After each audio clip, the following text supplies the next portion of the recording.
I pledge allegiance to the flag of the United States of America and to the republic for which it stands, one nation, under God, indivisible, with liberty and justice for all.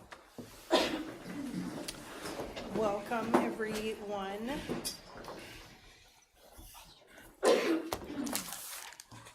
Are there any comments from visitors? I didn't check the sign-up sheet. I don't think there's anything on there.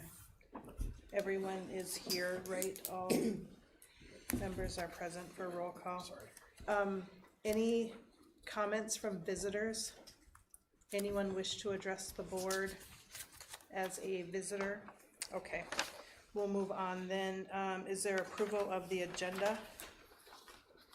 I make a motion to approve the agenda. Motion by Brian to approve the agenda. Is there a second? I'll second.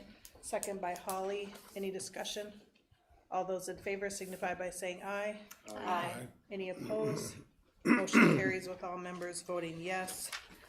Next, we need to do the election of officers for 2026. Are there any nominations for chair? I'll nominate Cindy Hills. It's a nomination for Cindy.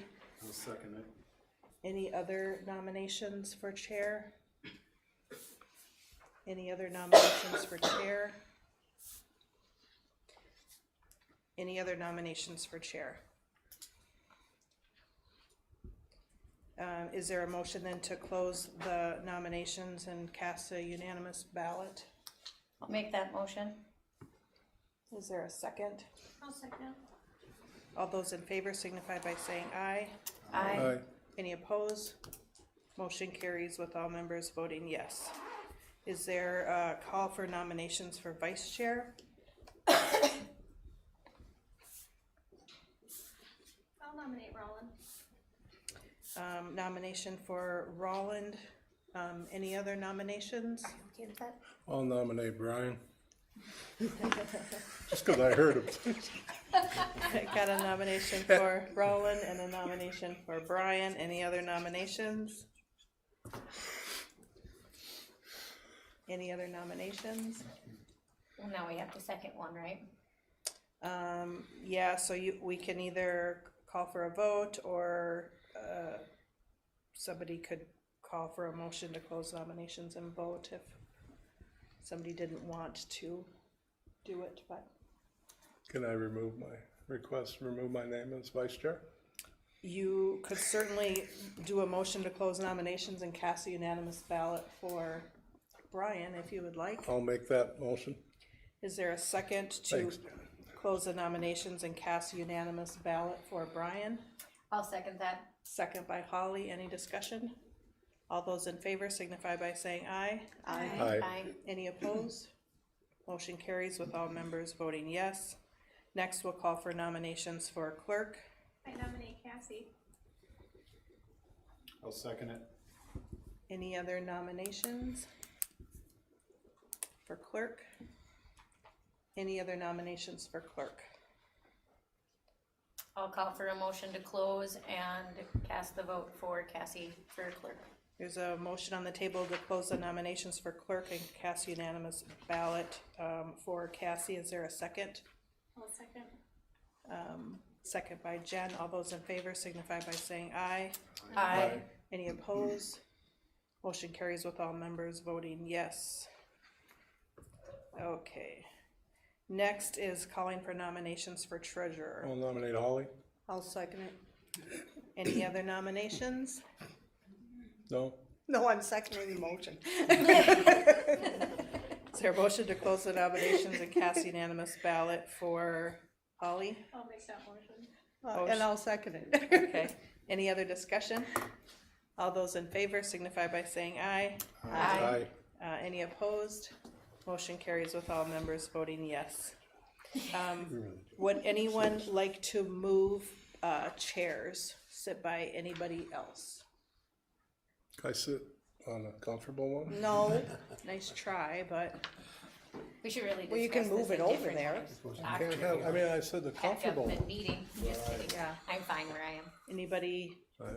like to change seats for any reason whatsoever? Okay. All right, so I guess we'll remain in this chairs that we are. Next is to establish the meeting dates, times, and place for 2026. Typically, we have the third Monday of each month has been designated in the past, except for January and February. Both of those were moved ahead a week due to the holidays.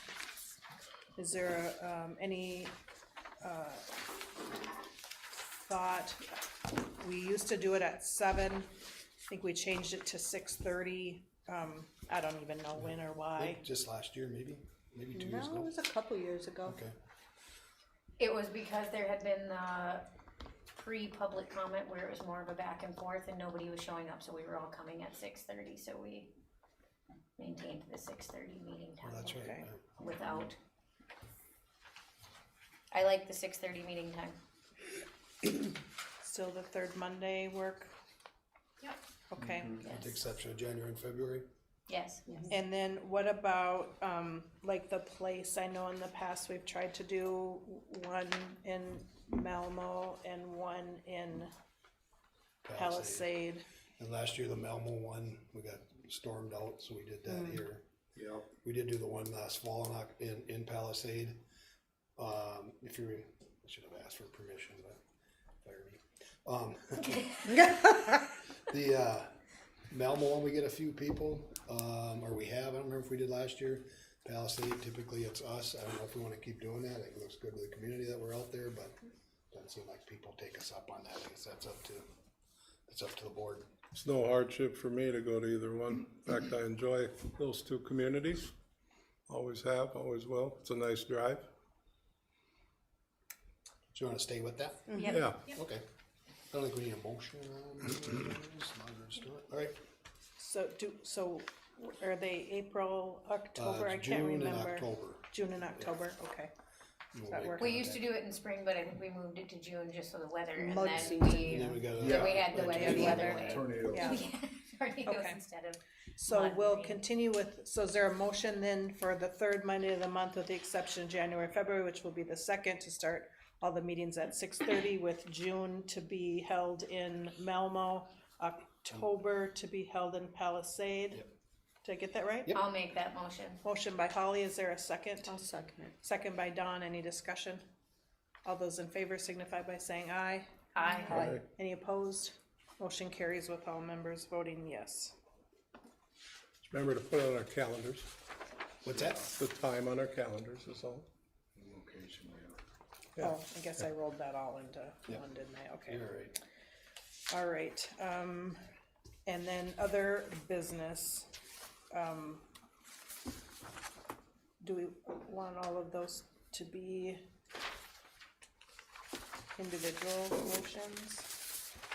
Are these off to be individual motions? Do you remember? Yeah, for those. I think for the, Okay, that's fine. I think we do, yeah. Authorize updates, to and use the 2026 computerized signature files, authorize use of the 2025 signatures until updates are complete. I'll make that motion. Motion by Holly, is there a second? Second. Second by Brian, any discussion? All those in favor signify by saying aye. Aye. Aye. Any opposed? Motion carried with all members voting yes. 5C2, authorize Heather Hip and Karen Carlson to stop payment on checks for all district accounts. So moved. Motion by Dawn, is there a second? Second. Second by Jen, any discussion? All those in favor signify by saying aye. Aye. Aye. Any opposed? Motion carries with all members voting yes. 5C3, designate the school attorneys without retainer, Ryan and Brucker, Kennedy and Graven, and Pemberton. Those are the three firms that represented the school district this past year. I'll make that motion. Motion by Holly, is there a second? I'll second. Second by Cassie, any discussion? All those in favor signify by saying aye. Aye. Any opposed? Motion carried with all members voting yes. Okay, name, the Aiken Independent Age as the official school district newspaper. I'll make that motion. Motion by Holly, is there a second? I'll Second. second. Second by Dawn. Any discussion?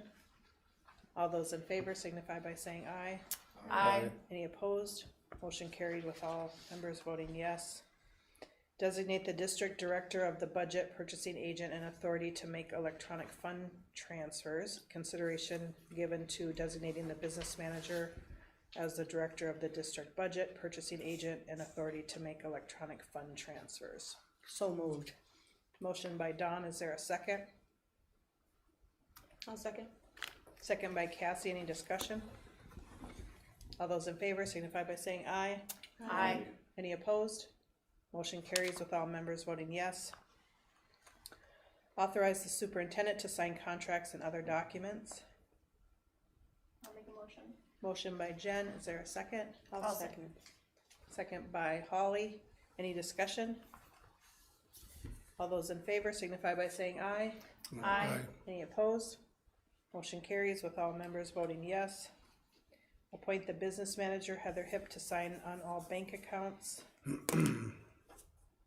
I'll make that motion. Motion by Holly, I'll second it. second by Dawn, any discussion? All those in favor signify by saying aye. Aye. Aye. Any opposed? Motion carries with all members Now the voting salaries can be approved as one. yes. Unless someone would be pulled out. Any one want to make the motion for all of the seats. 5 salaries? So chairperson 275, vice chair 250, clerk 250, treasurer 265, director at 250. Vice chair's a little high, but I'll make that motion. I'm just kidding. It should be less. Yeah. I'll second Should it. be all the 5C, Might be, you might be right. from A to I. So motion by Roland to keep the salaries as current. I don't think there's been a change in those Brian, for sorry. a number of years, so that would be chairperson, vice chair, clerk, treasurer, director. Motion by Rollins, second by Holly. Any discussion? All those in favor signify by saying aye. Aye. Any opposed? Motion carried with all members voting yes.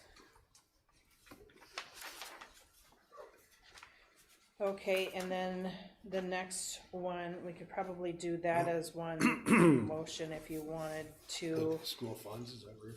School funds. Negotiators, Oh, yeah. So out of district, negotiators, $15 per hour of actual meetings with employees. Out of district, $12 per hour up to $75 a day. Dental insurance, $30 per month. Health and life insurance available at the board members' expense. Those are all optional. I don't know if anybody ever submits for those. No. It's been a long time, I think. Okay. I don't know what. Is there a motion to approve those either per hour, per month, or insurance that are available? I'll make a motion for that. Motion by Holly, I'll second. second by Dawn. Any discussion? All those in favor signify by saying aye. Aye. Any opposed? Motion carries with all members voting yes on 5C8F through 5C8I. And we can approve the depositories all as one. In the 5C, 9A, B, C, D, E. Okay, And F on the next page. Did I miss it? And you could do the investments all at the same time. Oh, it is so all in there, yep, yep. 5C9, All the way through. if you want to. All of 5C9. Yep.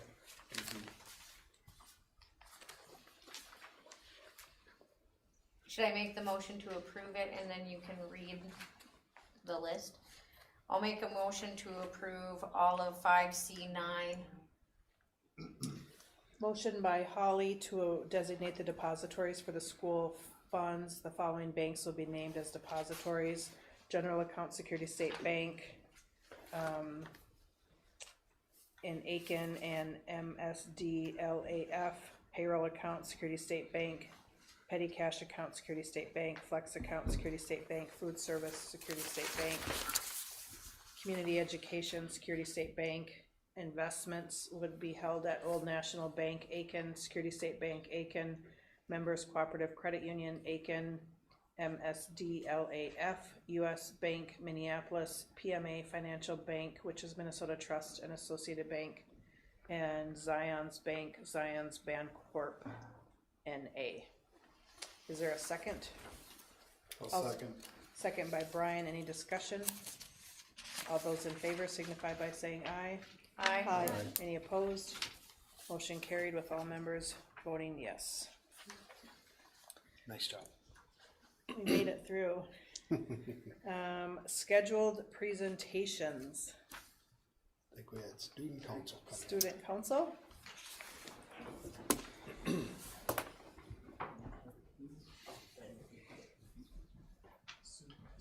Thanks for letting us get through that first business meeting. Takes us a all little right bit by longer in us.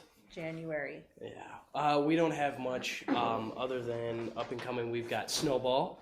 I think we're doing $5 ticket prices. This one's going to be formal, and it's going to be on Saturday, the 7th of February. February. I don't think we have anything other than that really coming up. Nope, getting money from that. Yeah, so that's about it for now for us. Okay. But yeah, thanks for having us. All right. Yeah. Thanks for coming, guys.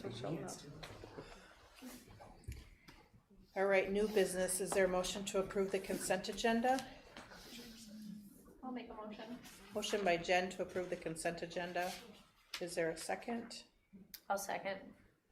Second by Holly. Any discussion? All those in favor signify by saying aye. Aye. Any opposed? Motion carries with all members voting yes. Cindy, I have just one question. And it's just a general question. Jason Klein, because he's the athletic director in another district, and then he's gonna come and coach golf for us. Is that He's not an athletic director in McGregor. oh, I thought he was. Nope, nope. Okay. Well, then that answers that question. It's volunteer. Well, I was just wondering about the Minnesota State High School League, Yeah. if there would be a Yeah, he's conflict not an there. AD over there. Okay. Any other questions on that? Okay, that gets us down to 7B discussion items. So every three, can I jump in? Yep. Every 3 years, we have to have a pay equity report budget submitted to MDE, and this is the year that we had to submit that. So Heather compiles the data and submits it to MDE. We need to have board approval of that form. I'll make a motion to approve it. Motion by Holly, is there a second? I'll second. Second by Cassie, any discussion? All those in favor signify by saying aye. Aye. Any opposed? Motion carries with all members voting yes. You guys are up. ICS, you ready? Cindy, it's gonna be up right behind you. All right. Cindy, I hate to ask you to move, but That's okay. Brian, you wanna sit by me? I do. Okay, I always do. yeah, Okay, so you're gonna fold your own. vice chair. There you go. we're gonna go extra fast tonight because this is all review. A lot of this is just review for you. The main part of what we're gonna do tonight is go through the repair and renovate options. The work you guys have already done, a review of some of that, including some of the specific slides from, I believe it was like almost 1 year ago. We were here in January, we were also here in February talking about those. So I'm gonna go really quick. But as you are well aware, your schools are landlocked in in all of your locations, right? Which inhibit your ability to expand and grow and add on to your schools or address things like some of the safety issues you have, like parent pickup and drop off. Specifically at Rippleside, and I don't know if my laser pointer is gonna work that far or not, but specifically at Rippleside, as you know, the parent pickup and drop off and the buses, they overflow into Highway 169. Thankfully, the city has an officer that helps try to keep things safe, and you have a lot of volunteers that sit out front with the flagging and so forth. And you remember when we were looking at this for remodeling, what do we do about that? How do we address that? And maybe acquire some homes to provide some more space.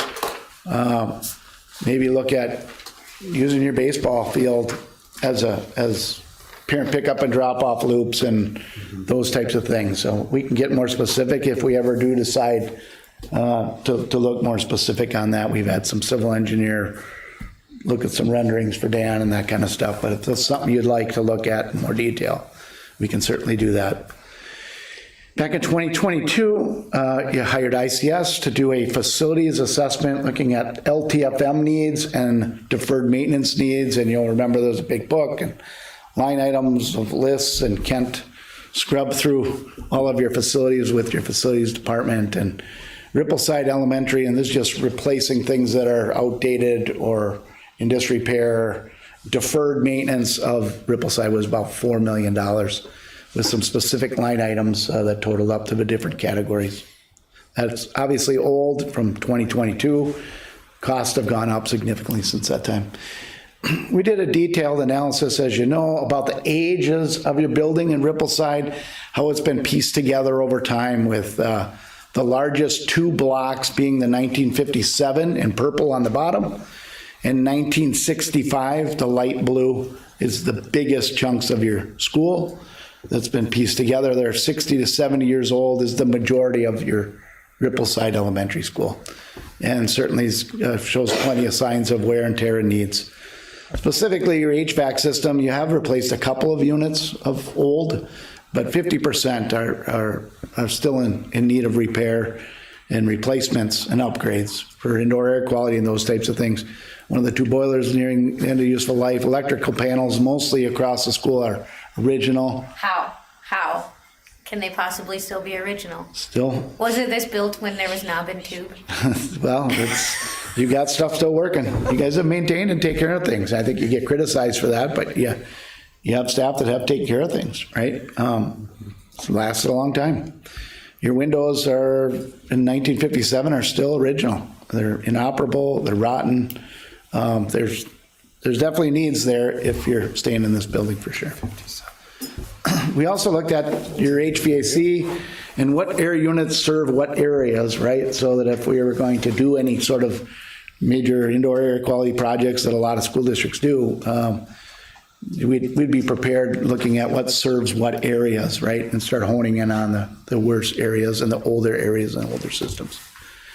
Some of this is just to share, not just with you, but the general public, the amount of thoroughness that the district's gone through in looking at your facilities, your needs, and your assessments. Your roofs over there, and again, this slide is from 2022, that 70% of your roof area is in need of maintenance or replacement, right? Obviously now you know that there's some buckets there catching water at the school. There's some water damage sometimes that come through now. Right, you're really at that time of going to have to figure out if you're doing something or not, obviously, as you know. A number of the sections aren't sloped properly. The picture on the left kind of helps show that. It's washing the rocks one way and those types of things. So there's some real sloping things, not just replacement of roofs, but re-looking at where the water's draining. It really would make sense if you're going to stay here, significant long period of time. As part of our assessment, we broke your roof into the various stages of life of each section of roof, so it's easy enough to budget and look at the needs and the replacement areas. Those areas in red are beyond life expectancy of your roofing in the areas of greatest need. It's not just us telling you your roof's got needs. You've had a assessment third party by Tremco. Tremco assesses your roofs few years back. They got all their data as well. The chart on the right is the Range Association of Municipalities and Schools that did assessments and presented it to the Department of Education, which led to the legislation changes for roofing to be leviable for school districts. When were those ones done, the Tremco one? The Tremco one, I don't know exactly, and I don't want to, oops, I get it back. Does anybody know? I don't want to, is there a date on there? I know that over the years, Nathan, you know? the roof issues were like a constant issue. And of course, we didn't have the long-term facilities maintenance funding, right? That was prior to that. And so I feel like every year that was a major cost, a major issue. every year we looked at, what can we do to just try to get by for the next 7 to 10 years, and so that was a constant issue. I know that a couple of the board members were very knowledgeable about it and spent a lot of time, you know, talking with different vendors and looking at it and trying to evaluate, and we all knew at the time that it wasn't the best solution. It wasn't going to last us, but it was what we could afford to do at the time. So, I don't recall when Tremco specifically, but I. Tremco, I think if this is the one that Steve Snyder and I put together, working with them, that was probably five years ago that we had them do an assessment. We were here in 2020 and Unfortunately, the data I have was, we had that manual open and I snapped that picture, and that picture doesn't have a date, so. What'd you say, Heather? they were here, we had them do it in 2020 and they had also done one prior to that in 2018. Okay. So right before we got here. Yeah, the roofs have been, you know, a constant issue. They're just so expensive. We know there's sloping issues. We know there's leaking. We just really, I think, did the best we could with the dollars that we had, knowing that it would just be a temporary fix. You're not the only district, which is part of the reason for the need for the legislation to allow districts to be able to address the biggest issues, which is a big cost of a roof, right? So you're not alone in that category, right? And there's always a challenge, like if you did, say the referendum failed and you chose to fix the roofs here, are we doing every section? Are we just doing the oldest ones? It's more cost effective to do bigger areas versus smaller ones at one time, right? Bundle a few together. What do? And do you put a 20-year roof on, a 30-year roof on? Well, I don't know how long you're gonna be there, right? Yeah, Or, John, you know. I know John Shu, Dennis Haskamp, I know that they're very knowledgeable. They spent a lot of time, they were, you know, there on the roofs examining everything and just really, you know, doing their best to figure out what we could afford. Yeah, that's good. Moving on, so taking the 2022 list of needs, adding indoor air quality, budgeting that out, and the roofing systems with a better budget, gets your needs are about almost 11 million, right, on the deferred maintenance needs, right, in total. That's a today number. And then on the right, it doesn't address your educational needs of the space, which is a separate issue, right? Just because we're fixing carpeting and roofing and walls doesn't mean we're making the spaces better for education for students, right? It's not a remodeling number. So I just want to make sure I'm clear on that. But then we did this exercise, if you remember, and the architects were here, and we looked at, this was February of 2025, almost a year ago. If you look at the blue spaces where we were tearing out walls and making classrooms bigger, 4 classrooms down to 3 to make them meet MD guidelines, those types of things. And then we tore down, I'm gonna go back a bunch of slides. The 1957, so the purple, so the oldest part of the building, which is the biggest handicap accessible area with the hill, right? We would tear that out. If you look there, you can see, That's like yeah. kindergarten. First and second grade, right? Okay. And the district office, or the office areas there, right? That old gym. And then you've added on, you can look at the little add-on knobs there, a new, you know, vestibule at the front and some office areas in different spaces, right? So we got to add those back in too that you're tearing out. And then remember, your mechanical spaces go down there, your boiler room's down below in the sub basements, right, in that old area too. So all that being said, You go back, okay, going back. so 65, Is the whole rest of the building, basically. what's the top big block in the upper right? The 2001? No, that's left. Oh, That's gym, That's the cafeteria, right? cafeteria. Cafeteria. Okay, so that'd be the music yeah, room. cafeteria. But that wasn't there in 65. I don't know, I wasn't here in 65. Well, I was here in 71, 70. I don't, So, Do you recall? are you saying that I that should just be an don't- 81? yeah. But whatever, But the doesn't really music matter. I room mean, and Yeah. it doesn't matter, but I don't, oh, Yeah. This is taking a clear mind in elementary. our engineers trying to cobble your old blueprints all together from Yeah, many yeah, years yeah, and I back, think, right? and it's not really, We might be off a little, but we're yeah, not too it's far not, off. it's but- not really a big deal. Yeah. It's just, I was just an observation, because I remember it cutting across right below that. Okay, But I don't remember, because I think that was where we played basketball. and I think this matches with what your Minnesota Department of Education age and square footage report, which is how you get funded with LTFM. It matches up with that, and then you can see how we put square footages on all the sections. Because we utilize that for budgeting purposes as we compare other bids that come in. Okay? All right, so I'm gonna go fast forward back to our remodel plan. So remember, we're tearing out the hill and the kindergarten and first grade areas and the office areas, and we were adding a gym, right? So that's what all of that was, and we're upgrading the offices, right? We were remodeling bathrooms, updated special ed space. We did not have bus and parent pickup drop off in that number. I think it was 25 million last year.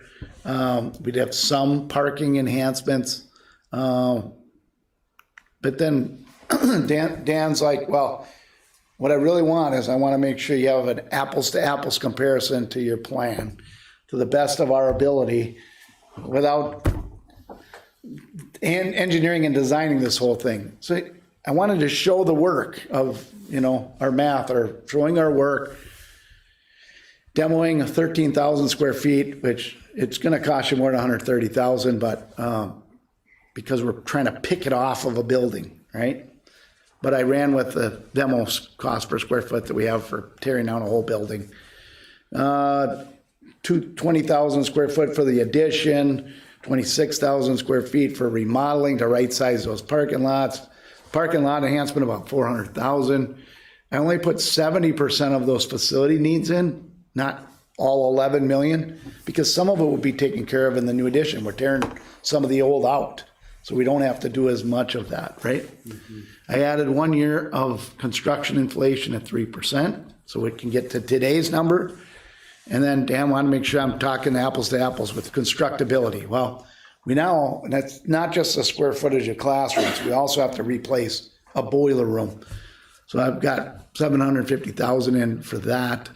We're gonna have to do this over a multiple summers, because you could think about it, you gotta kind of build an addition first to put the kids in the addition and then tear down the old. Well, I don't know how, our drawing, we didn't do that. Right, we'd have to really figure out how to phase this over it might be a 3-year summer project.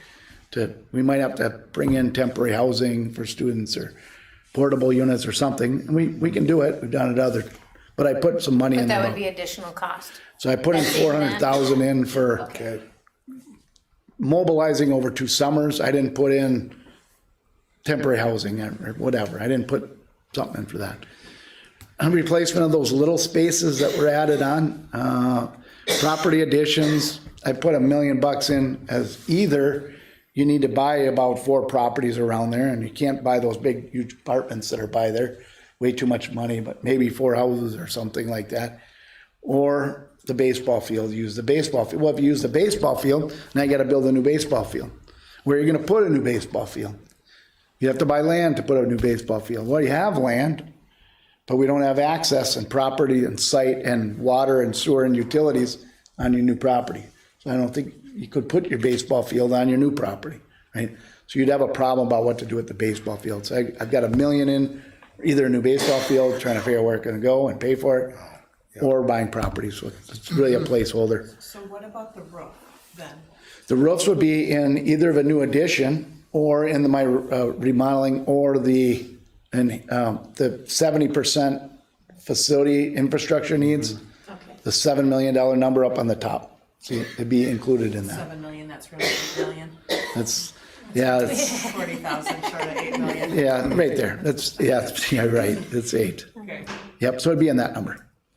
And then technology and FF&E, I didn't put nearly what we have in the new school in, but I put some in. You certainly could use some new furniture there. We're planning to use some of your furniture in the new plan if you pass a referendum. But certainly you need some upgrades there if you're gonna stay there long term. Cost to patch the building, if we demo it, we're gonna have out exterior walls and we gotta patch it, make it so it's waterproof and sealed. I put a couple $100,000 in. Then I added contingency and inflation, again, just like we have for your construction project. Whoops, these are based on today's numbers.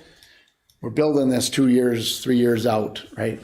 And I put 5% contingency for unknowns. Usually remodel, you'd have a 10. But I'm trying not to overinflate a number, and I'm trying to be conservative in this. Could it be plus or minus here or there? Yeah, but you can see my numbers, you can see my math, see where I came up with everything. I'm happy to dive deeper with people if they wanted to. Additional important items to consider, it's darn close to the cost of building new. It's still less, right? But we only tore down the 1957 portion, and still the majority of your building would still be 50 years old, right? The guts of your building would still be old. We'd be remodeling a lot, but where we're going to put those kids while we're doing construction and the safety challenges with that.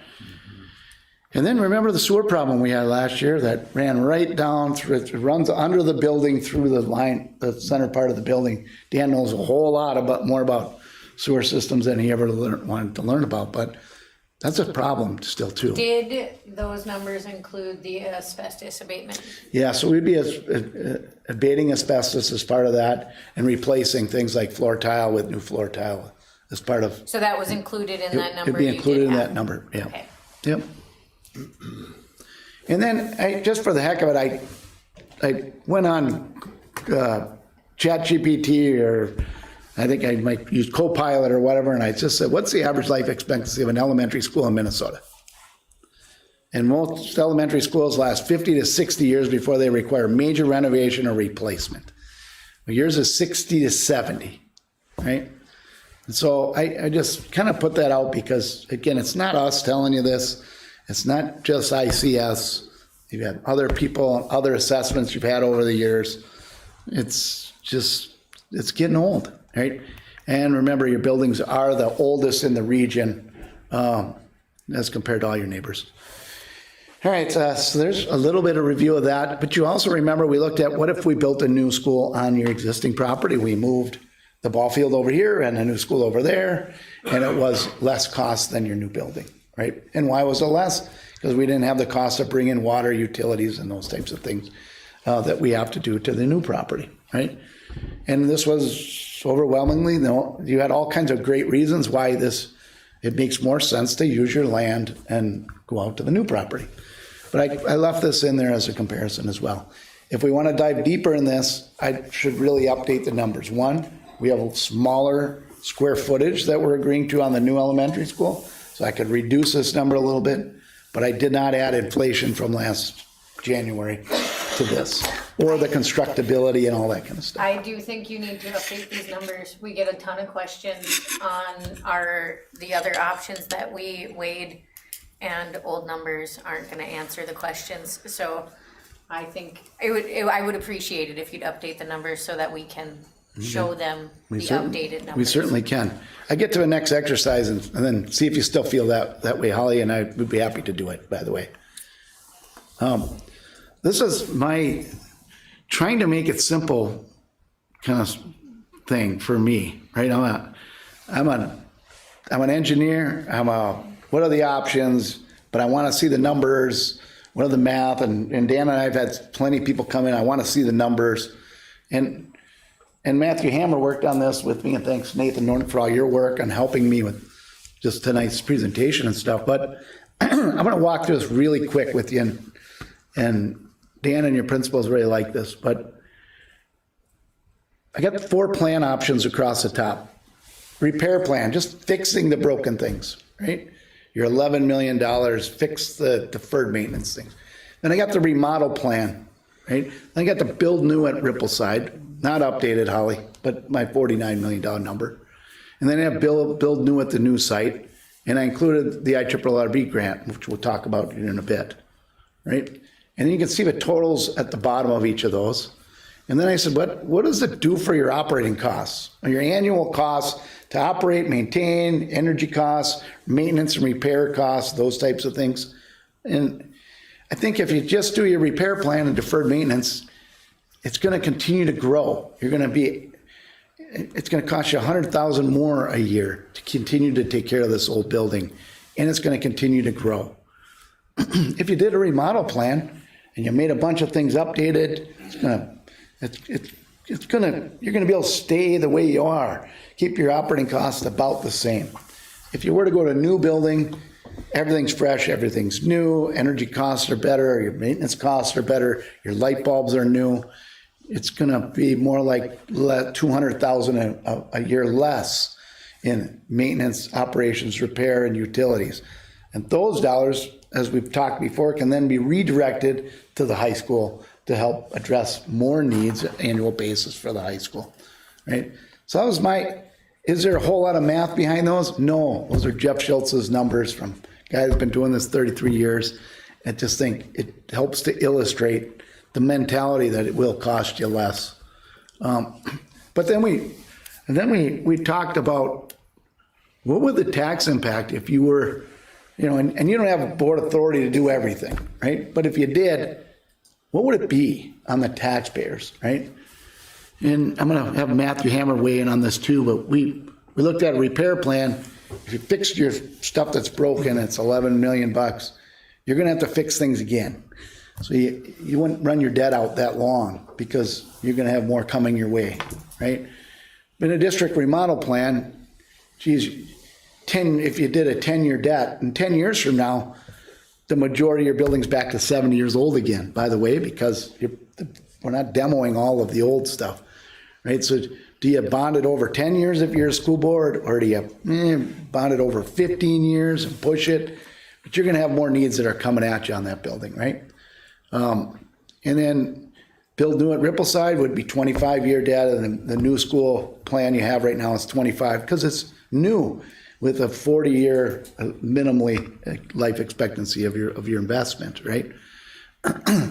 Matt, any comments on that? I don't think so right now. I mean, I think the construct of just giving you a general idea of how much does each one of these cost, and like Jeff said, not all of that is within your purview to board approve, but it gives you a sense of what the cost would be based on these different terms. And the other thing I think as you look at this is you've got an old asset that you'd still have, right, at the current site, but then there's other needs at your high school too that you have to be thinking about in the long term too.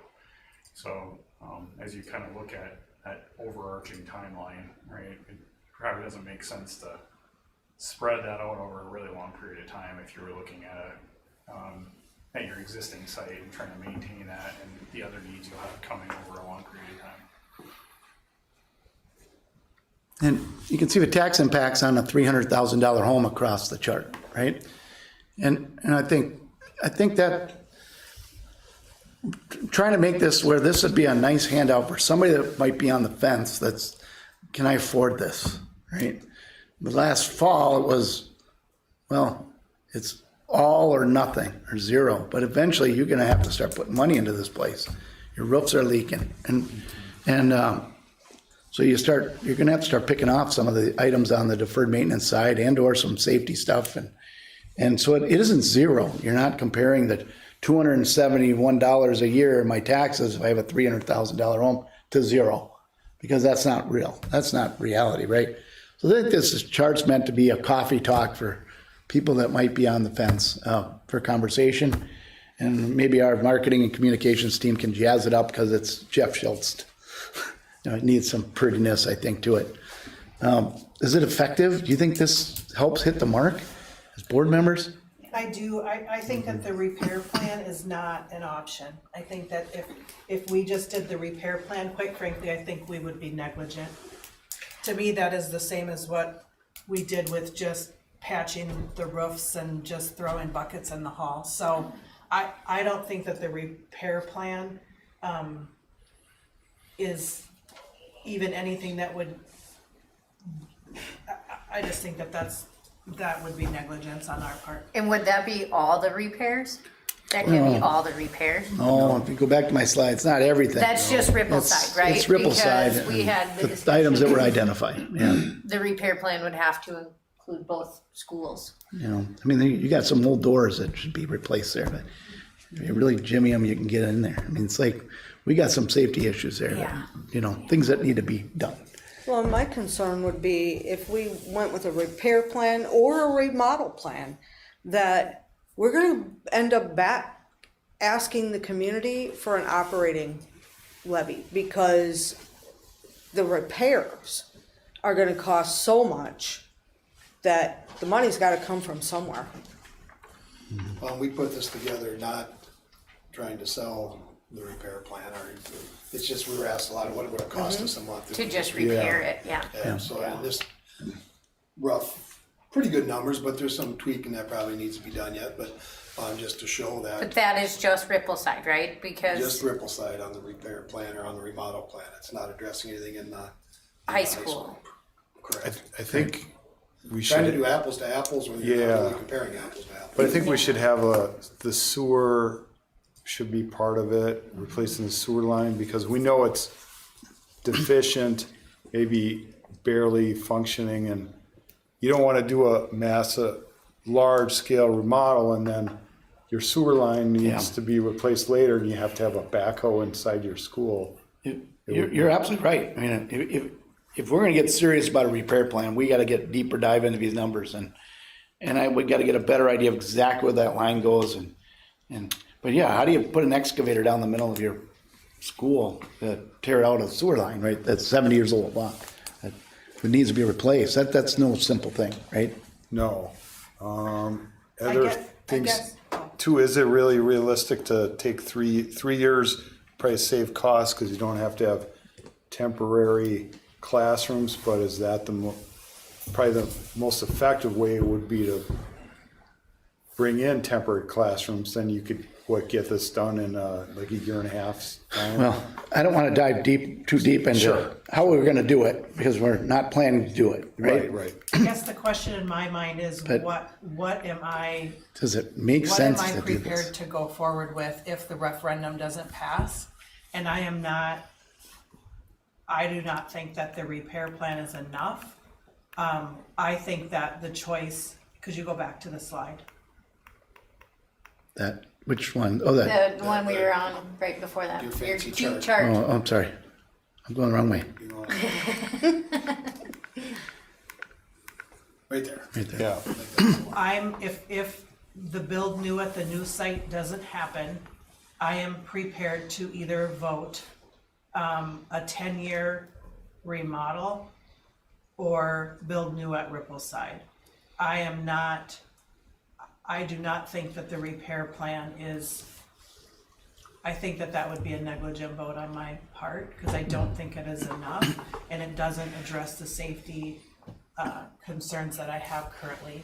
And I also would not be willing to go more than 10 years, because I think that even with the district's remodel plan, we're still only possibly stretching 10 more years into just building new at the new site anyway. So I guess that's what I think we need to ask each of us, is if we don't pass it, what are you prepared to move forward without asking for a referendum? Like, what are you willing to move forward on? What's kind of your bare minimum? If we don't pass the referendum, the repair plan cannot include just one school. It needs to include both schools. To just repair one of the schools would just put us in the exact same position in the other school in another couple of years, and then we would have that riding on their taxes already. And there's no way they could afford that. Just to be clear, we're not asking for the board No, we know, to but on one of them at this point. It's No, just but what I happens. think, just I think in order for us to be able to move forward and say, if the referendum doesn't pass, we will be spending money. Like, that's the message Right. for the community. The choice, in my mind, is Yeah. not new or zero tax implication. Well, and that's what we dealt with, I think, last time around, and Jeff addressed it a little bit, is people thought our taxes are going up, pick a number, $300 a month or not, or $300 a year or nothing. Well, if this fails, your taxes are gonna go up. Because Yeah. we got things we have to do. And And that's what I guess I'm trying to Yeah. relay here, right? it's either, the taxes, we're gonna have to fund it one way or another. Or one project or another. If it's not a new school, then it's gonna either be a full remodel or a full build on the site, a full remodel, or if we're just gonna keep kicking the can down the road, it's repairing it. Are there any board members that see the option as a zero tax increase if the referendum doesn't pass? No, my suspicion has borne out in these loose numbers, that if that referendum does not pass, and we have to use our tax levy authority to remodel and to bring things up to date, up to code, safety, all of it, it's actually gonna cost people more money. And probably the only plan would be a repair plan that we'd be able to levy enough funds. Yeah, because we'd have to ask otherwise, right? Yeah, there's a lot of stuff you can't, like, just. In that. just I realize tear that, down but I walls. think that we have more than 11 million. Absolutely. Yeah. You'd have the So- ability to do parent pickup and drop off at parking lots and Well, then I Yeah. feel like to be some for- authorities to be able to do some of it, but you couldn't do 34 million, but you'd probably be somewhere around the 12 to 15 million, roughly.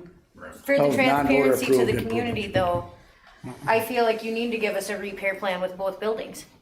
Because we would have to do some repairs on this building also, like under that kind of.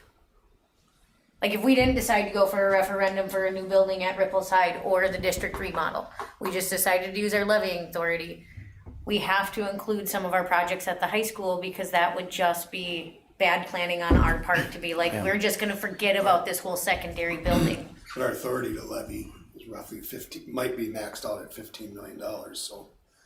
So then we have to split it across both buildings, so we're really not fixing either building. Yeah, you have unlimited authority for sidewalks, parking lots. You have unlimited authority for addressing indoor air quality needs. You have unlimited authority for your roofing needs. But you have limited authority to adding educational space based on lease levy authority that you have, right? So really, you're looking at a non-voter approved project. It'd be a lot of work to kind of carve out what makes the most sense, even just for this building. But if I focus your attention, let's focus on passing a referendum, because what this really helps me understand is your plan's darn good. You have a darn good plan. You've thought through this. And I think, look at the left side, the box in the middle that says, your plan of the new building on the new site provides opportunities for housing. The others don't. Your plan meets all MDE guidelines, including all safety, education, a site that's expandable for future if you grow. It allows the district to connect the high school in the future, which would be further efficiencies by bringing your buildings together on your operational side. It reduces future taxpayer investment because you've got all the infrastructure and utilities and road access to the property now, paid for now versus waiting till later. And then allows all your district buildings to be housed on one campus down the road. All your, and so for messaging and for board members and community members, I think it's that. Like, we have other options, Well, but none of them are as good as this option. I think we can share with the community too, that even if we went with the district's remodel plan, we're gonna be back in 10 to 15 years because the rest of the building is going to be falling down. Jen? I don't think that we can put forward the repair plan because what the community is going to see is you really only need 11 million and you're asking for 49 or 50. We cannot get that story in this chart. So what we need to move forward is not the repair plan, because that's It's not just about fixing stuff. It's about we're trying to run education. We're trying to do what's right for kids, right?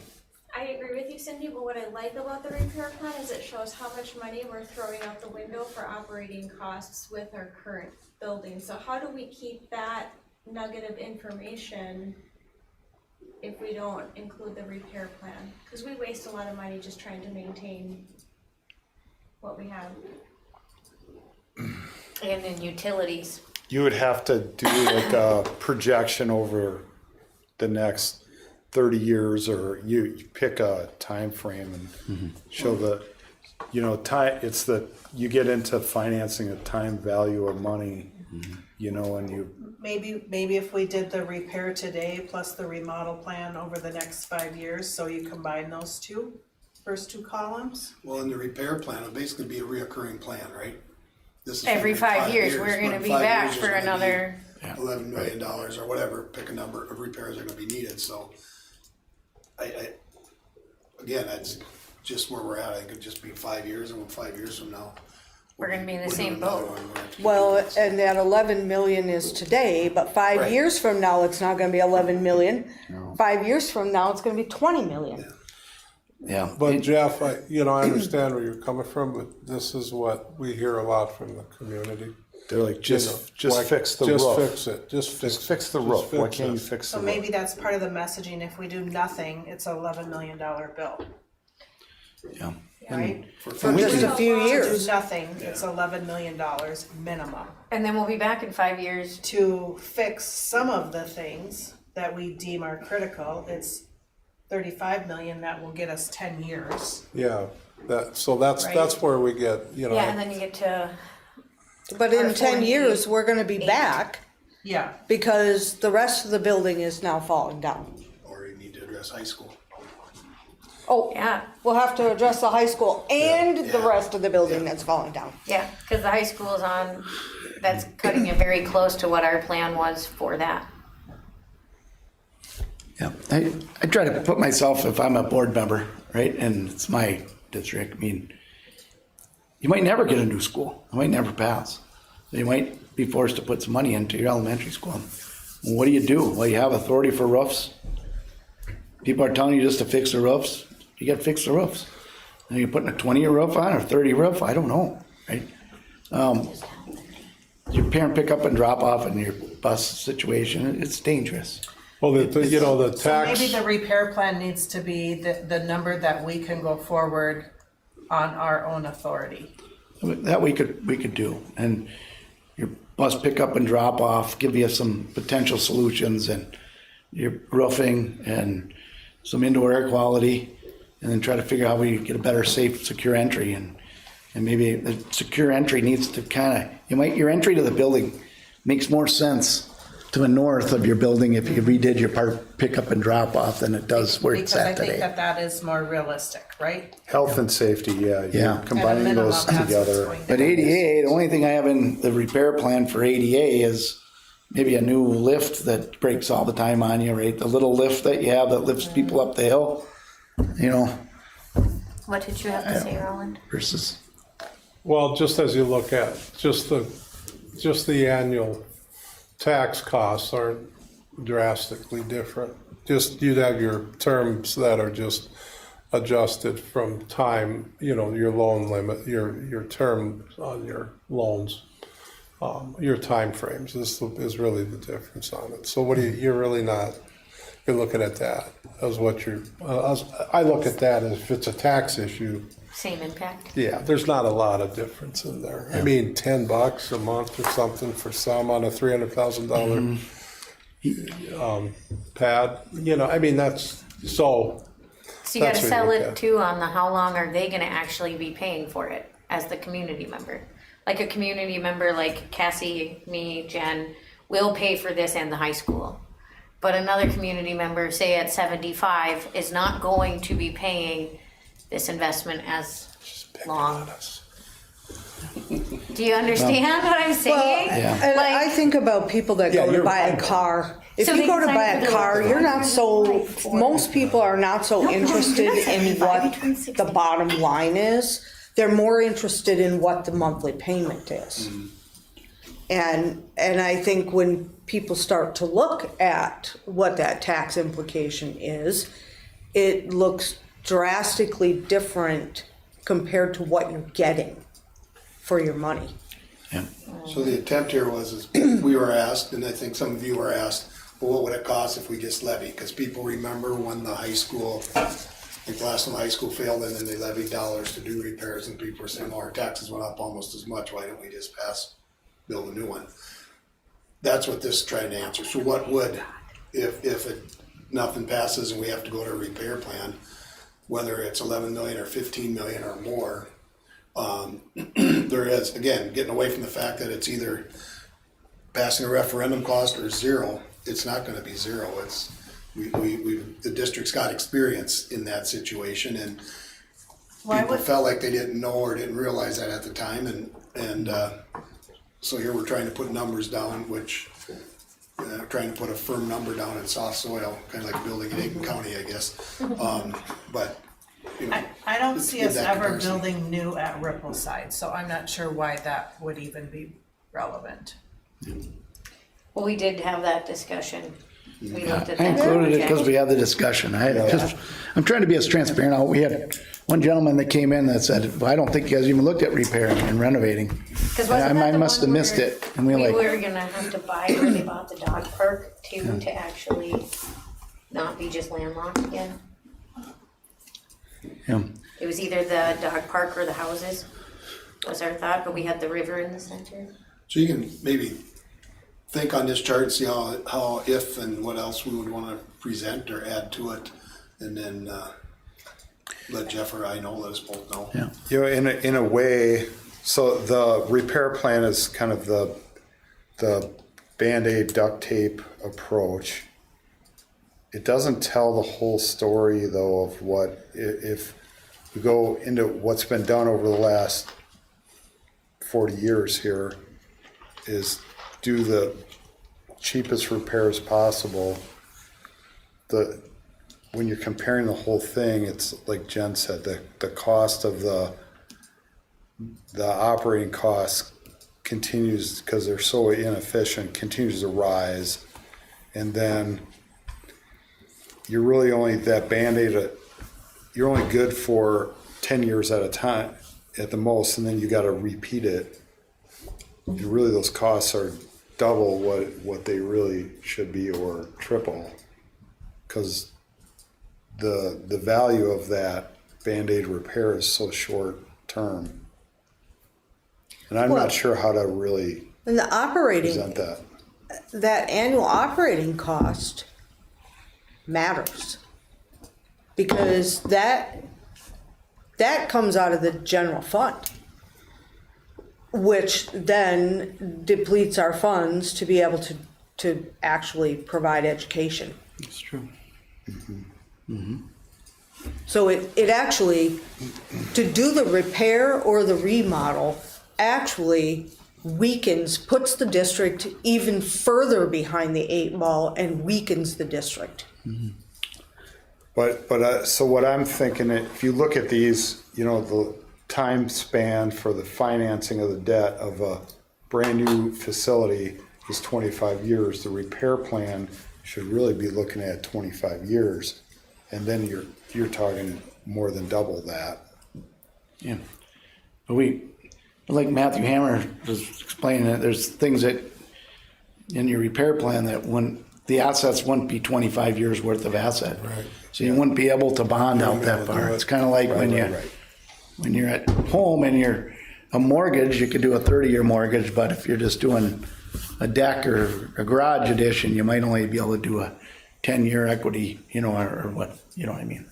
Home So in equity 5 years, loans. you might have to renew a levy, or create a new levy. Yeah, well, what I'm thinking is, so you have a 5-year lifespan, I understand that financing, but you'd only have 5 years clear, and then you'd have to do this over again. You have to do it again and again and again. Yeah, Right. yep, so, So it is gonna go out 25 years, to your point, if you keep trying to play this catch-up game.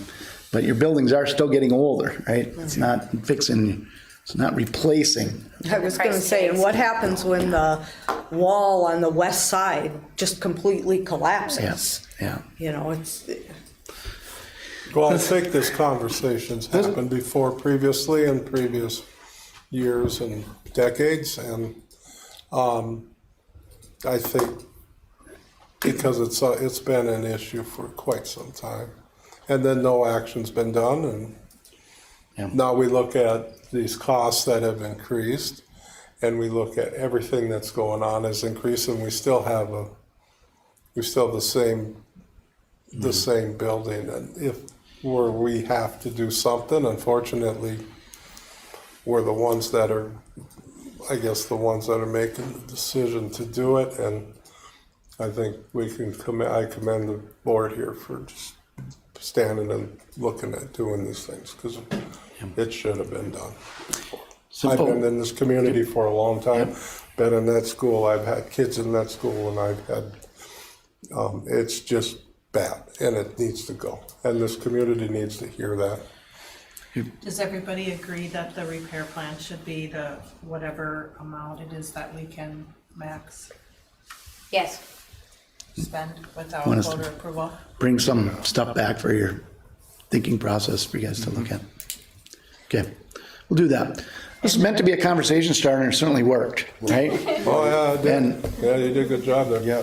And Roland, I think you said it well, right? I mean, you have the oldest schools in the region. We know that. Aiken needs to replace a building. You can't keep kicking a can down the road too long, no matter what, right? And so And really, hopefully the voters facility is support that. just one part of it. Education is where it's at. That's right. In today's world is where we're going in society and in this world.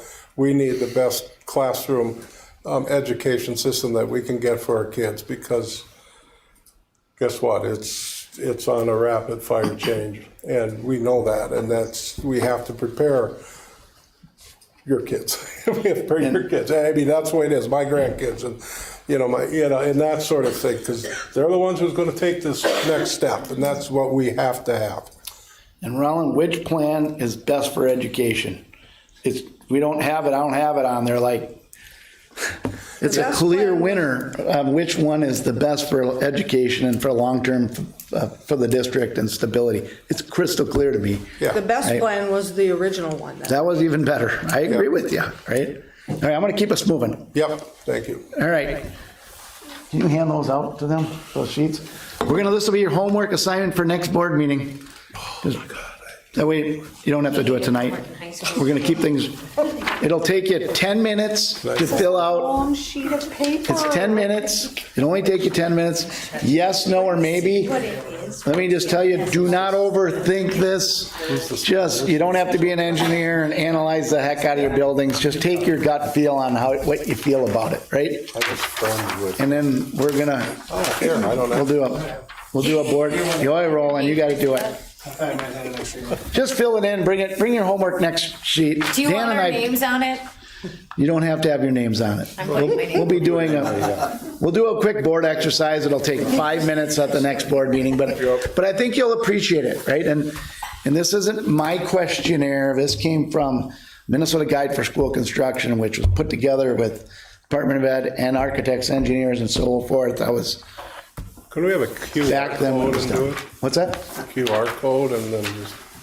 Use your handwriting. Yeah, this is old school rolling. Use AI to fill this out. Yeah. Dan and I filled this out. We filled this out together a while back, and then went, this was a good exercise. Maybe we ought to board do this just for, and then I'll take the results of this and we'll put it on our website. So community members, if they so desire to try to help you, they could take a look at this and fill it out and see what they think, right? I think you'll find it good. All right, now, I'd be remiss if I only talk about repair and renovate. Go ahead. We have a comment. Can I ask a question? I think this should be filled out by people that use the building. More people, Sure, you can have teachers do this. It's a great idea. not just board members. Great City idea. council? Great idea. City council, yeah, can we send Dan? it over to the city and let the city council fill it out? Dan, can we do that? Can we bring it to staff? I think that's a great idea. The staff, some of our staff's on the city, Yeah. so. Good, thank you. All right, let's get out of the repair and renovate, and let's talk about how great your plan is and what your plan is, and how you're moving it. Your next resolution this is really tied to your next resolution. This is your plan, elementary plan. This is your site, your new site plan with one access coming in. Zooming in, you got the light blue boxes, your bus garage, so we don't have to have that road go all the way up to the site. The blue box is the gym, which is your third ballot question. There's your ballots and your ballot language. Thanks to Matthew Hammer and working with legal staff and Dan. Should be giving Dan credit. He's been on the emails and the time and effort we've been working on this. I'm going to let you know that the first ballot question does have the $5 million from the IRRB taken off the price tag. And we are unable to make this down to 2 questions again? We kept it at 3 based on the legal perspective from your bond attorney counsel. Thank you. Okay, so there's your ballot questions. It's in your packet, as you know. I wanted to point this one out, and maybe, Matthew, you want to take over? Yeah, and so this is the new look at where we're at, net of the news we received from the IRRB that we're gonna be able to keep that $5 million that we were planning for during the November election. It's all attributed to the first question, so you'll see the IRRB grant and the sources and uses at $5 million. So the overall project estimated in total for all 3 questions a little bit north of 58.9. We're allowed to get that bond amount for the first question under 50 million. And I think that's pretty cool, right? We've been able to really get the cost down on the overall amount that the taxpayers or property owners or any voters for that matter are going to see when they go to the polls to vote on the first question. And if we go to the next one, this gives you an analysis of kind of apples to apples of where we're at from the standpoint of total cost. So on the right was the 65 million, which would have been the first question. Both questions. Both questions. This was net. That's net of the. It was a little over 70 million in total. This is net of the IRRB grant, and we're about a third less.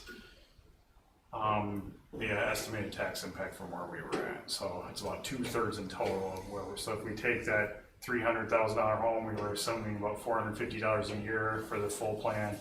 We're a little over 300, and if we take a $200,000 home, which would be where most in the city of Aiken, that's kind of where city average is, pretty close. We're down to about less than $200 to $185 a year compared to the 275. So roughly 2/3 the total of where we were at, or about a third less in total. And part of that is because we extended the term, right? And Cut some square footage. A big portion of that's because we took a big chunk of the project cost as the numbers were refined to try to lower the overall project cost for the plan. Good. Yep, outstanding. And again, we need to go back. I just need you to reiterate this to me. If question 2 does not pass, there is no way to do anything with the transportation center in that levy package. That's correct. Okay.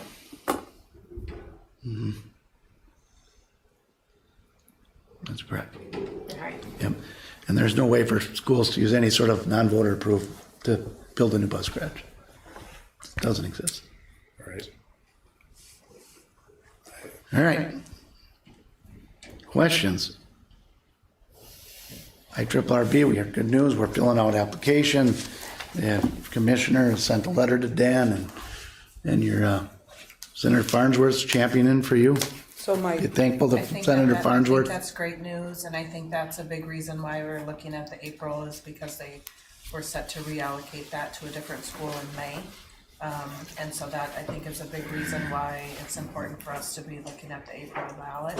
Yeah. And I really want to thank our lobbyist group, the Costing Group, and all of your guys' work in being able to really work hard on our behalf to be able to secure that. No one expected that. That was not anything that any of us ever thought could happen, and that really is a big, big deal. So thank you. Yeah, Constant Group's done a lot over the holiday break, by the way. so the accountant in me is like screaming right now.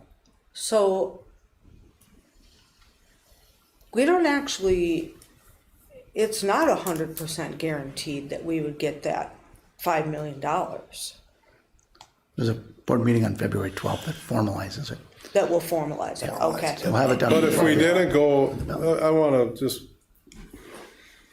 just ask Cindy on that other information you said, that if we did not get it, and if April, if we didn't do this in April, because I know that, you know, there's a short time frame from when we did it to where we did it, it would look at getting reallocated to somewhere else. Is that what we're thinking? In Is it- May. In In May? May, they would have. There's other districts trying to get money from the IRRB. There's no secrets there, right? And And they'd still have they, about a right now it was earmarked for you guys, right? And they haven't had a board meeting since their last May one, since your election failed, to where they could reallocate it. So it's important for you to strike while the money's sitting allocated for you. So right? the risk is that's, the risk is about a $5 million risk if we were to delay that and not be guaranteed that 5 million. Well, and construction inflation. Yeah. And it really stunk when we're trying to replan this, and we're cutting, but then I'm adding construction inflation, because the longer we keep waiting, the more this keeps going up too. So- Yeah, and the district did receive a letter from the commissioner of the IRRR indicating that they're strongly recommending that, that we receive this. Yeah, I visited Senator Farnsworth, who's the head of the IRRR board. He's said that he's talked with members that doesn't see it being an issue at all. It's just a matter of getting to the February 15th, 12th date, having their meeting. Well, I can guarantee one thing.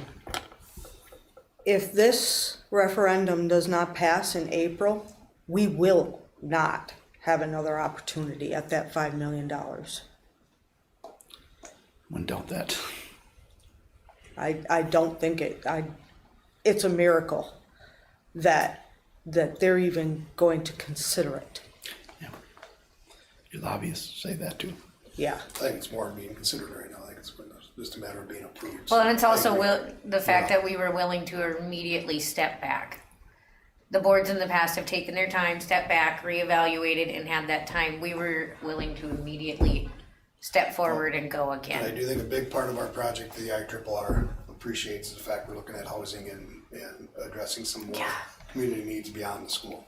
What time is that meeting? IRRR? Was it? What time is that?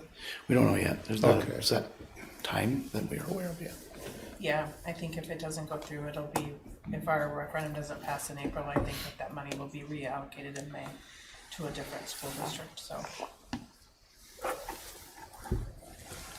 Any other questions? I like your chart you put together, I think that'll be really helpful once Right. we.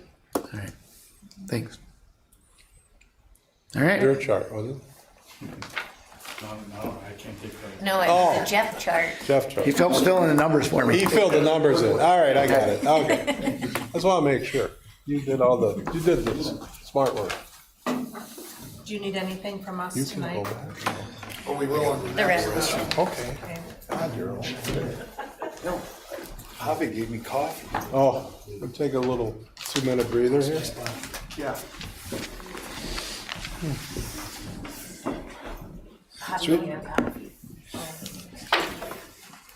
We didn't need anything really to act on the ICS presentation, but we do have a resolution calling for the special election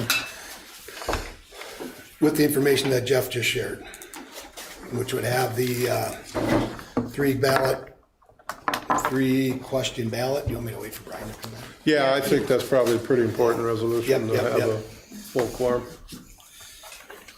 Yeah, it's disappointing that we couldn't get it down to 2 questions because I think the transportation center is super important, so we're gonna have to really focus on that in our marketing, right? Yep. Yeah, like maybe it's time we put that on our buses. Even if the buses like really push forward that they need question 2 past 2, you know?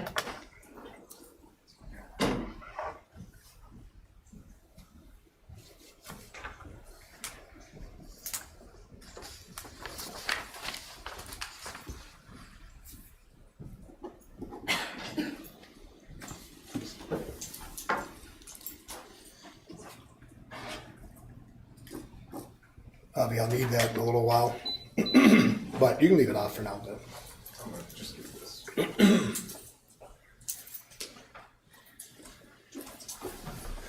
Thank you, sir.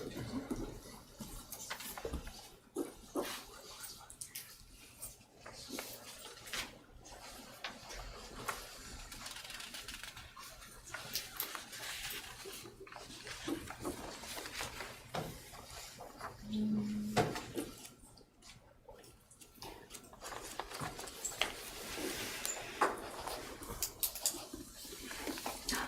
of my new job? Yeah. Okay.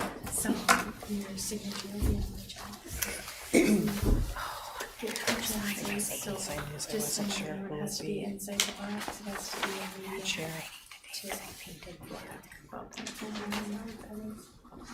Is that medium?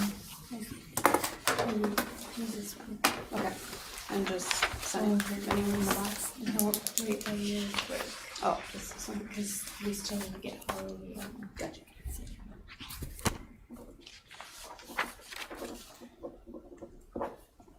And if they're Logan, can do this.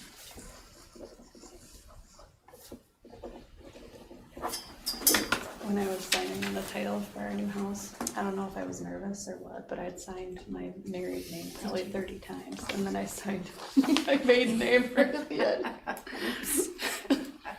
I was like, wow, I really was too much sweating. Yeah. I forgot who I was.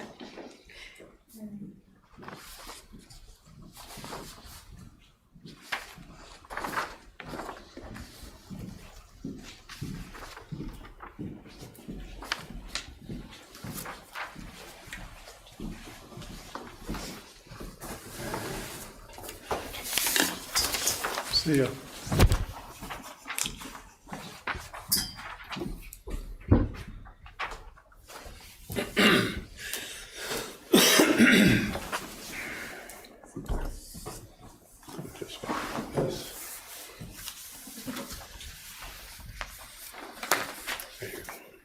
Want me to jump back in? Yeah. All right, so we didn't really have anything to act on other than just the question and answer part with the ICS and Eller's presentation. But what that does leads us into approving the resolution relating to the issuance of school building bonds and calling for an election. That document is in board book. You should have an opportunity to look at it, but it's going with the 3 questions using the dollar amount shared in the presentation. Question 1 is for the new pre-K 6 elementary building at a dollar amount of $49,790,000. Question 2, if question 1 passes, would be the bus garage at, or excuse me, bus garage at $3,190,000, and if that would pass, then question 3 would be for an added gym space at $2,325,000. Again, question 1 passes and question 2 could pass if the votes are received. And in order for question 3 to pass, both question 1 and 2 would have to pass. Do we have to have the third question contingent on the bus garage? Or could it be just contingent on the passing of question 1? At the board discussion last month, I believe, was decided we wanted to have them contingent Yeah, on each other. we're not getting a gym if we're not getting a bus garage. Well, Guy was adamant about that Yeah, in our that's where discussions. That's where that was a direction from the board in December. I was willing to do that, but I felt outvoted. well, I went home and I just really thought about it and in light of some new information. I guess I just kind of changed my mind a little bit.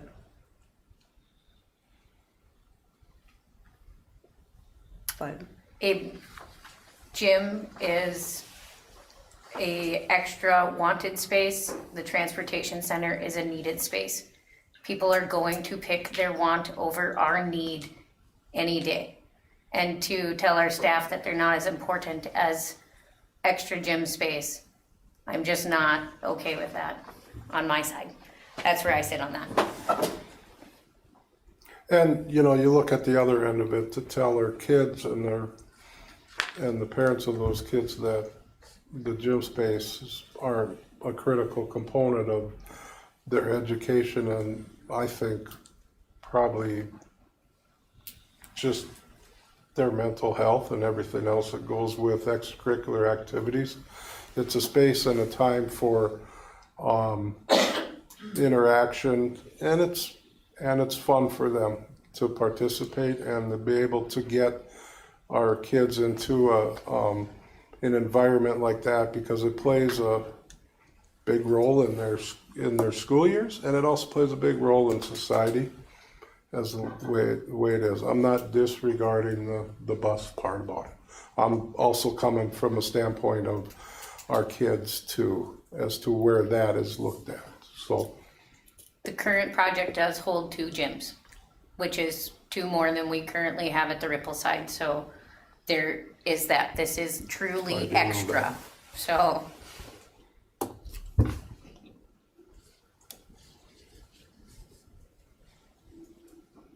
Anybody else have any comments or thoughts? Matthew, and can I ask, Matthew and Jeff, if there was a change made to that, question 2 or question 3 could pass? I mean, taking that contingency out of there? Can we, what, Yeah, it could be done, it just needs to be can we changed. do that just through, verbal and then we would change? Okay. Could we approve that tonight if that's the way the board goes and then change this, or do we? Yeah, that could be done. Okay. I could I come in wanna make sure tomorrow we're- to sign. What's that? I could come in tomorrow to sign. I just wanted to make sure we were talking about something that, I knew we could do it if we could do it without having another meeting or in a timeframe, so. But we did bring it forward as, the board decided in December, that we wanted each ballot, we wanted question 1 to pass and then question 2 pass. You could question 3 passing is contingent on question 2 passing. That's Jen and what- Cassie, do you have any thoughts? I'd prefer to see it not changed, to get the way it is. Jen? I agree with Holly that the gym space in the question 1 is more that we've got. And I don't know, that bus garage is just, it's critical, so that's where I'm at. I agree, the bus garage right now just isn't sufficient for what we need and for our staff, so I think that's very important to keep as is. You know, I believe, I'm not gonna, I agree with you guys. I just said that. What I'm saying is the health of those spaces, gym spaces for our students is very critical, and we do not wanna, we wanna keep always that as a forefront with that. Because a lot of community spirit and our pride comes around a lot of that too. So just keep that in mind, everybody. That's all I'm saying. So. Yeah, I understand that, but Yep. it just, I don't know, it comes a little cart before the horse for me, because we gotta get the kids to school so they can attend school, so they can be a part of those activities. They're so important, I totally agree. But we do have the gym space there with the separate cafeteria space, so we'll be fully able to utilize that gym space and host tournaments and have official size courts, and I think just all of the efficiencies that are gonna happen wrapped up in that new build is just gonna be a treat, you know, in itself. Not saying that that extra space wouldn't be amazing, because it totally would. Considering we can't even fit buses in our garage, so, yeah. I mean, which is Where are you sitting on it, not Brian? even acceptable. I guess I don't like the idea of having to, all 3 elements are super important. I would say educational space is most important, and I can't really say, yeah, the bus is more important than gym. I'd rather just see it all together in one deal, one question. Just, here you go, voters, support schools, or you don't support schools. That's ultimately where we couldn't go that route. So I'm fine with the way it is, but I'm saying that I don't put one before the other. They're all 3 are incredibly important, incredibly needed, and be a shame if we didn't get any one of those elements. So I guess where I sit on this is there is no other option for a transportation center. That was the conversation we had the last time. There is no other option. There can be other options for gyms in finding outside sourcing for money and getting those things. No one's coming along to build us a bus garage and putting their name on the side and feeling happy about that. So those are our employees. We are employers as well as educators here for our kids. So our employees do need to be above an extra with no other option to fund it. If there was other options to fund the transportation center, this might be a different conversation for me. But without any other option for that transportation center, I don't think we can take away that on the resolution. They are going to pick the fun over the need every time. It's human nature. So we have a need that can't be addressed in any other way. We'd be remiss to leave that to just chance and hope. It's hard enough to maintain and recruit bus drivers as is. I think that not keeping the questions as is may worsen that in the future. I think that's another thing to think about too. But we're not comparing apples to apples with those questions, and that's what makes it hard. If it was build a new administrative wing or gym space, I'd choose gym space 100 times over because it's for the kids, but transportation is a huge part of a school district and our center is lacking. I wonder if the reason that districts are getting away from running their own transportation is because they can't maintain those buildings. You can't build new, you can't maintain, you can hardly maintain them. And I don't know if anybody here has heard from anybody from the bus garage. Do they even want a new building? That is finding a justification to make the gym, to have this resolution change to make that gym more important. Yes, they need a transportation center. Step inside of it. There is not even a question. That transportation center is garbage. We don't have enough bathrooms. They don't fit. It's not ADA accessible. That's just trying to find a justification for this. We need to leave it the way it is and let the community justify. Obviously, we are all on multiple sections here, but to leave your employees out like that is just a kick in their face. We don't have outside busing. We have inside busing, and we need to take care of those people and those buses. Well, I think what Dawn was saying is that, I think she was just stating a point that there's a lot of, I think you kind of took it wrong. What I think she was saying is a lot of districts looking at outsourcing it because we're educators. We're not necessarily in that lane of business, right? Because you're really separating, you got transportation, you got education, right? And we really stress on the education part of it, and that transportation part is an accessory, or it's another area where we got to do to get them there, right? So there's other districts, and by the way, we probably should have this conversation about outsourcing it 2 years ago, and maybe looked at it that way because of our transportation was like that, seeing if we had somebody to actually want to do it. Crosby's done it, things like that. But it's probably, it's too late to do it, and we're at the process of the referendum too. So, I get it, but what I'm saying is you're combining two different areas of actual business operation in one, and our main focus is education. So yeah, it stabilizes your annual costs. You don't have those variable costs of the bus broke down, I got to replace it. Yeah. The bus rolled over, I got to suddenly replace a bus. But that's not the conversation we're having right now. We have buses. Right. If you want sports teams to play in that gym you need buses, because they have to go other places, which we'll be having a conversation about in a little bit here. So we currently have buses, and we currently need a transportation center. So I agree. I will make the motion that we leave the resolution the same, and if we'd like to battle it out from that, that's fine, but I'm gonna lay that on the table right now. I want the resolution to stay the same, where it's contingent on the questions above them in order to pass. There's a motion, is there a second? I'll second. Second by Cassie, any other discussion? Any other discussion? I'd like a roll call vote. Any other discussion? All those in favor signify by saying aye. Aye. Aye. Aye. Any opposed?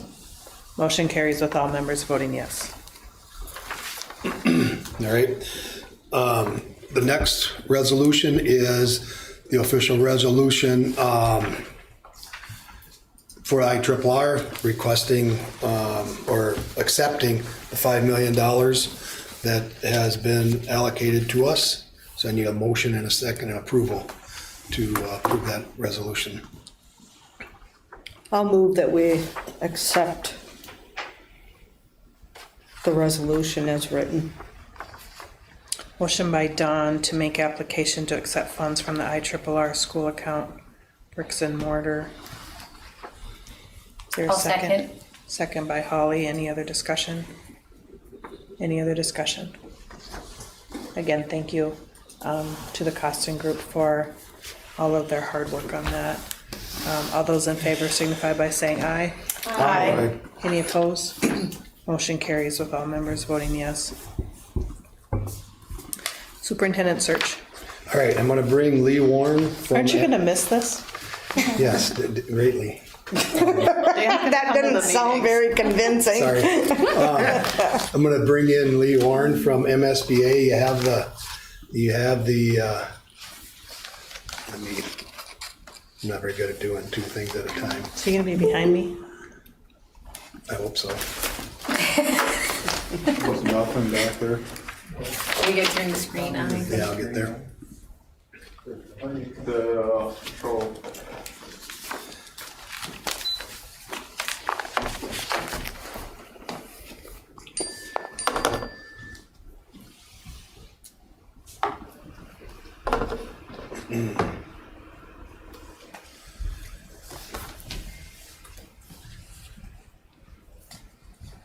Suppose I can come over there and hook up, might be quicker.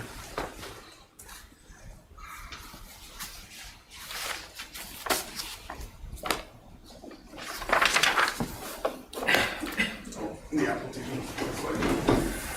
think I will. No, you're fine.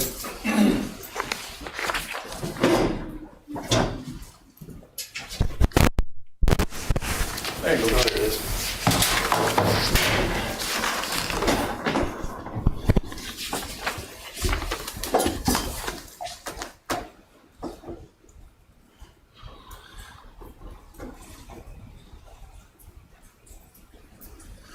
That's not right.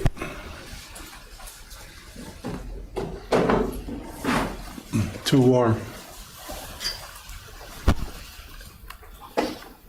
It's not the weather. Look at that weather. I know, Too warm. Gotta get cold. not until all the junk comes off. Cold It can get Saturday. cold. I know. I need some Cold socks. Wednesday too.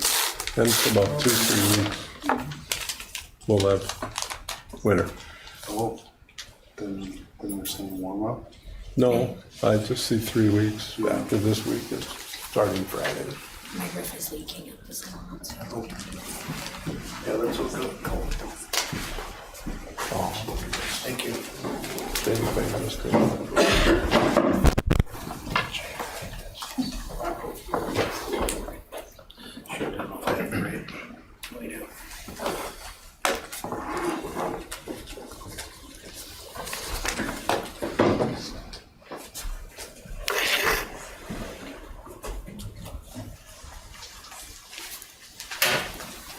We're getting there, I hope. Lee, can you hear me? I can hear you. Can you hear me? Yep, Kind of. kind of. I'll turn you up. All right. Lee, we just, we're at the spot when we talk about the superintendent search, working with MSBA. The packet that was shared with me, I shared with the board. And I guess I'll let you take it over from there. Thank you very much, Dan, and thank you to the board for a couple of minutes. You've got an extensive packet.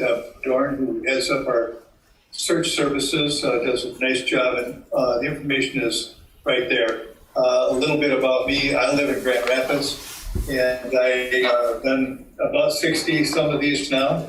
And my job is to make your job easier.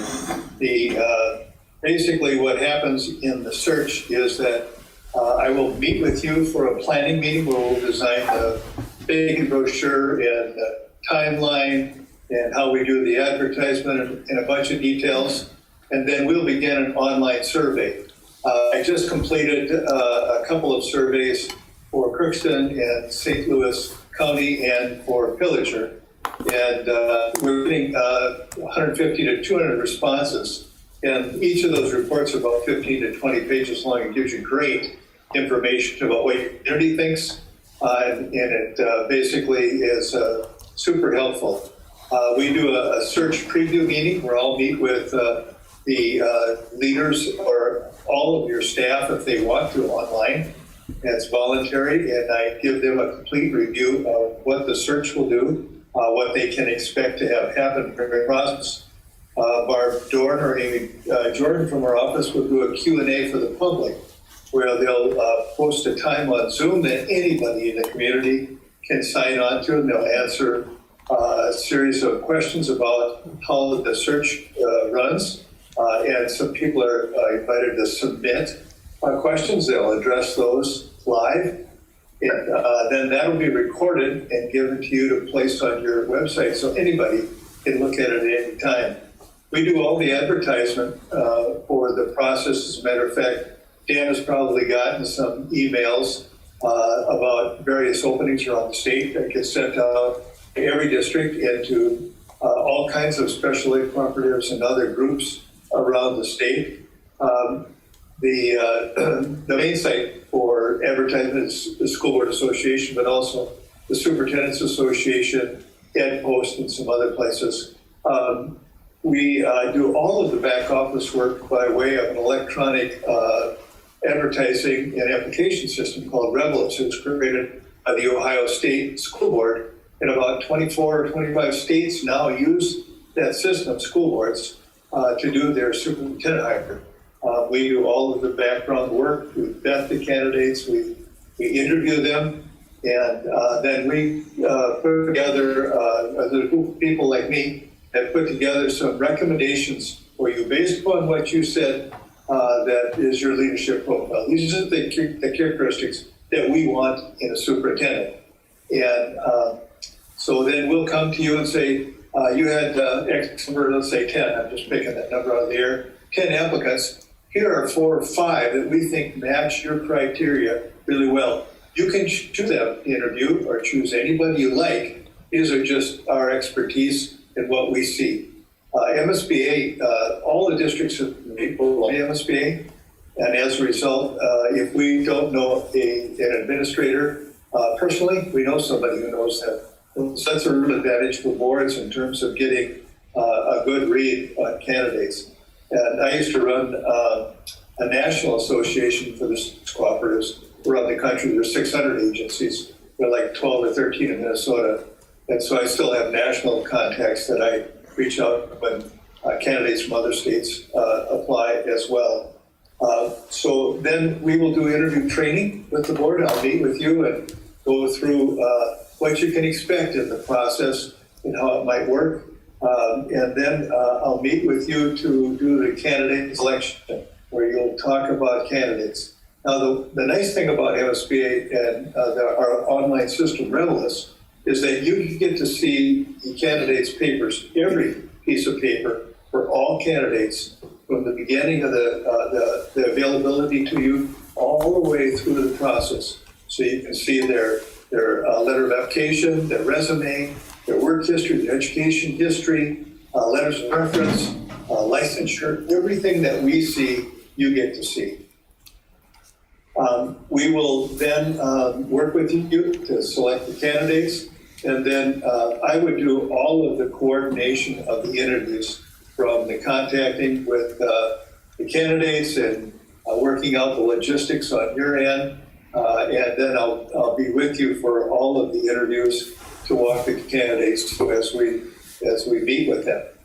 Typically, we do a first round and second round interviews, depending upon how things go. And then we will also provide press releases if you've got media that is interested in, or just public announcement after every major decision. For example, when you choose who you want to offer an invitation to, we will provide press releases for that. I think one of the most important things, though, that board appreciated is the fact that because we've done so many of these and we've seen so many circumstances, we also want to keep you out of trouble. We don't want you to make a mistake in the process that could open you up to a financial vulnerability through a lawsuit. And so we can guide you through that and just make it simpler, I think, all the way around. And then when it's all said and done, and you offer, a final offer to a candidate, then we basically are done, except for a transition workshop. Barb Dorn typically does these. She'll come in to your district after your superintendent is on site and working within the first few months, and sit down with you and work through how things are going, what the expectations are, just to make it easier to flow. We found that whenever we do those things, the longevity of the superintendent is extended, and the understandings of each group works really well. So that's really now, I know you've been in a meeting since 6:30, so I want to try and keep it quick for you. I make myself available to you at any kind of question. I'll give everybody my cell phone. And I don't care if you call me at night or on weekends when you have a question, I'm glad to help. That's my job. I just do this part-time. And as a recovering superintendent, I'm glad to help any way that I can. Any questions you might have? What's the current superintendent market look like? What are the conditions out there? No, I didn't. What's the current superintendent market like? Yeah, I mean, That's a good question. Thank you for that. The pools a few years ago when COVID hit got really small. Matter of fact, I did Thief River Falls and East Forest 2 years in a row because each one of those districts had like 3 or 4 people, and they didn't think that that was a big enough pool. So they suspended their search. We helped them find an interim, and then we reopened it the following November and ran it again. We've had other districts where they do a search and you get to the point where you're looking at candidates and there's not what you would want in there, and we could reopen it yet that year and try and put that in. We've reopened as late as April and still put it off and made it work. I think actually there's been some that have been done in May, but that pushes right up against a July, a July 1 start date. One of the things that we also offer, if we go through the search process and you don't find the candidate that you want, we'll run it again next year for no charge to you at all. Our job, because we're an association of yours, our job is to do the best thing we can for you. And hopefully we've been able to do that. If we Did I answer your question? Did that answer your question? not really, but that's all right. Can you share, and maybe you can't share, Lee, how many applicants are you getting for a job in rural Minnesota? I'm sorry, let me finish my comment. Thank you for the reminder. Yeah. The pools this year, none of them that I don't have closed yet. And I'm doing 3 right now in northern Minnesota, and there's a few ready to perhaps open. The pools are bigger this year. It would not be unusual to see 8 to 13 or more candidates. Totally depends upon 2 or 3 characteristics. One, where the district is and what the circumstances are. 2, whether or not somebody has a local connection of one kind or another. And 3, whether or not they have, they're in the process of making, how do I describe it? They're ready for a move in terms of how much time they've got left to work. Superintendents typically don't start young. If you hit a 40-year-old superintendent, that's kind of unique. And after a couple of spots, they might be ready to kind of settle it out, or I don't know what the right term is, finish up their career. So it really depends upon a series of things. I don't share exact numbers because what we see, I can see when somebody applies, but they also can withdraw their names up until the deadline. So I could tell you that you have 10 candidates in your pool, and the day before the deadline, 2 or 3 pull back because they've taken another job or they've done something, and all of a sudden we've only got 7, and I go, sorry, we only got 7. So we're a little careful about that. The statute provides any applicant privacy throughout this entire process until you decide to offer them an interview. Once, up until that point, you can't talk about who they are. I can't talk about who they are. As a matter of fact, when we discuss candidates out in the open, we will use letter designations for candidate A, candidate B, etc. Once you choose who you want to offer an interview to, then it becomes public. If somebody doesn't get chosen for an interview, you can share that at any time with anybody. That's the guarantee, the statute that guarantees their privacy. So we help you through that process, train you how to do that. And so I would guess, if you know, and I hate to do this, but I would guess that 10 to 12 would be the honest number vacant, I think. Say we didn't find the candidate we were looking for in the pool, do you help us find the interim that we would possibly need? Yes, I did. Yes, we help find the interim. And basically, we have a list of people that may be looking for an interim position or are just leaving a position or have been retired within a year or so, and they still got all the chops to get the work done, and maybe want to do one more year. So we supply you with those names, and then it's up to you. If you want to interview them or talk to them or whatever, you have kind of an open hand in terms of hiring them. And as the fall comes about, I would sit down with you again and say, look, it's November. We should probably kick this back in gear. And all we would have to do is refresh a lot of the documents, open up the postings, and start the process again. You're in a good spot time-wise for the year in terms of advertising.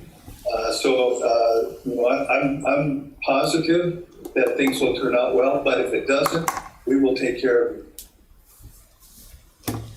So did I hear you say it's a nationwide search? We do advertising through Revelis. Now, 25 states use Revelis, so the candidate in there can see openings within Revelis system.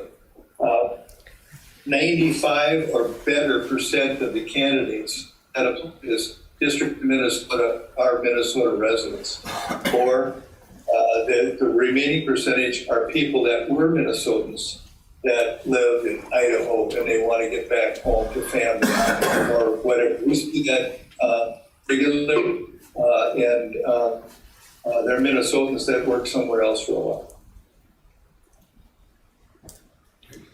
We have options for you if you want to advertise. For example, I've had districts that have wanted to advertise, like with a National American Indian Education. There's a slight, I think theirs is really cheap, like $40 or $60. We don't charge them for that. We can really help you link up with them. There is the National Hispanic Educators Council that we also work with. So we work with various groups depending upon your interest and your needs. What type of percentages when you hire are current superintendents versus somebody looking at more progression in their careers? Sure, that's a good question. It really kind of depends, and it's not a fixed number. I would say that it's almost half and half, or maybe 40% experience, 60% people who have not held a superintendency. Now, that being said, some of that 60% could be executive directors of charter schools, or they've had experience in a private school, or even we've seen collegiate members with doctorates and all the experience on that side who are looking to get back into a public education setting. So it really depends, but I would say, you know, if you include those, maybe 50-50. But there's no way that I can predict what it'll be. Now, we'll ask you through a survey early on before the planning session. One of the first things you'll see from us is a survey. It'll ask you, here's a list of like 30 characteristics of a candidate. Which top 6 do you think are important to you? We'll gather all of the board's input, and we'll create a leadership file that basically is what we'll advertise. And when we produce, for example, I'll develop questions for teams in the interview process, and I'll revolve all the questions around that leadership profile that you have selected. So the last question on that piece is, do you want a superintendent with experience, or does it not matter? That question also is asked during the public online survey, so you can compare your answers against the public. We also break that up by 6 different components. The respondents to the survey break up, they self-identify as a parent or a guardian or a business owner of some kind, staff member, I'm missing some, and there's other student, and there's others. So all of the questions that we ask, and they're extensive, you can see. There are 2 surveys that went public this last week that if you want to take a peek, they should be on their website, and you can see how extensive the responses are. Crookston should be on their landing page, and I think St. Louis County 2142 is on there as well. I think if you indicate we want somebody with experience, and that's the thing you're going to look for, we're going to help you find that. It may limit your pool extensively. All of us are superintendents in business in some places. So I would hate to limit it and not carefully look over the candidate pool, and you got a diamond in the rough there.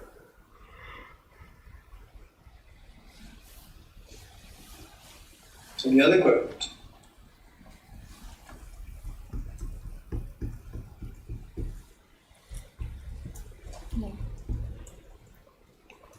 Anything else for Lee? Any questions on the proposal specifically? Okay. Lee, did you want to stay on for this, or you want to check out and then we'll? Well, if you want me to, either way, it's fine. So the proposal was for the search was $7,900, and then there was some a la carte items that we can always address later. 7,900 basically gets. Am I saying that? I don't have the number in front of me. I think it's 7,900. That amount gets us the services that he talked about, the different surveys, the screening, and so on. I did reach out, check with other soups about other services. I did mention the one in an email last month about a board. I have heard from some other districts that similar experiences or had not as favorable experiences there. My recommendation, based on what I've been able to find and in my visits with Barb and Lee and what I'm hearing and what I saw in the packet, I don't know if I can, but my recommendation would be for the school board to go with MSBA in the search. There was a lot of information in that packet. I think some people appreciate it. I get lost after a few minutes, but which is fine because I know it's all there. My experience with hiring at a level similar in different industry is that's a pretty good price, by the way, if you really know. I mean, that. Yes. I mean, it's usually, we're talking. Twice that. Well, you're talking a percentage of salary typically, so we'd be paying about half of what it is of the salary annually, just so everybody kind of knows that and what industry out there in business standard is. It's very typical with that, and their superintendent's responsible for how many $1 million budget? Yeah. 12. Yeah. So a lot of big budget business decisions and things like that with that. So Cindy, you've been here before. Do you think we need, the a la carte options are the focus group and listening sessions, which I don't know that I think we need that, but that's, what do you think? You've been here before. I think that we did do those before. And it seems to me that we spent around 10,000 previously. yeah. So I guess I think that I would prefer that we go with the higher amount just to have the authority to be able to move forward, because we can always spend under that if we want to, but I don't think we want to, have to kind of keep coming back to piecemeal. So Yeah, because they're $13.95 per day or $300 per group. So if we only choose one listening session, that doesn't bring us up above that. So do you want it proposed at a certain number budget? And What that do we need list, in the motion? help me on the listening sessions, because I did see it. Was that from community staff and things Yeah. that we would? Yep. Because, it's critical that, our business manager gets input, our principals get input on, and our staff gets input and community gets input, because they're the ones that can really help us profile, because we're a board, right? So Lee, does that come in our first part of the package? Like our staff, Does you're saying, asking staff survey? like the staff survey, is that just the questioning? That's not like a listening session? Yes, the listening sessions are additional. Almost nobody's doing that except metro schools. Okay. They seem to like the focus group kind of approach, but the basic package involved all of the surveys, and as far as getting information for staff input, they self-identify at the beginning of the survey that they are staff. And then that information is broken out by group. So you'll see what the parents are thinking, you'll see what the staff is thinking, etc. At the end of the survey, there are 3 open-ended questions where people can submit whatever they want to say. We have an attorney go through it, so we're careful to make sure that the wrong stuff isn't said or something bad isn't said about somebody, but you get a lot of really good information that way. As far as, I think I heard part of it, the question about a la carte options. I don't find many districts doing many of the a la cartes, and the reason why is that our advertising use is pretty extensive, unless you want to do specialty advertising, such as the American Indian Association or some of those things. AASA, we cover over half of the districts in the country, and it's rare that I see any applicants outside of North Dakota, South Dakota, Iowa, Wisconsin, and once in a great while, Montana.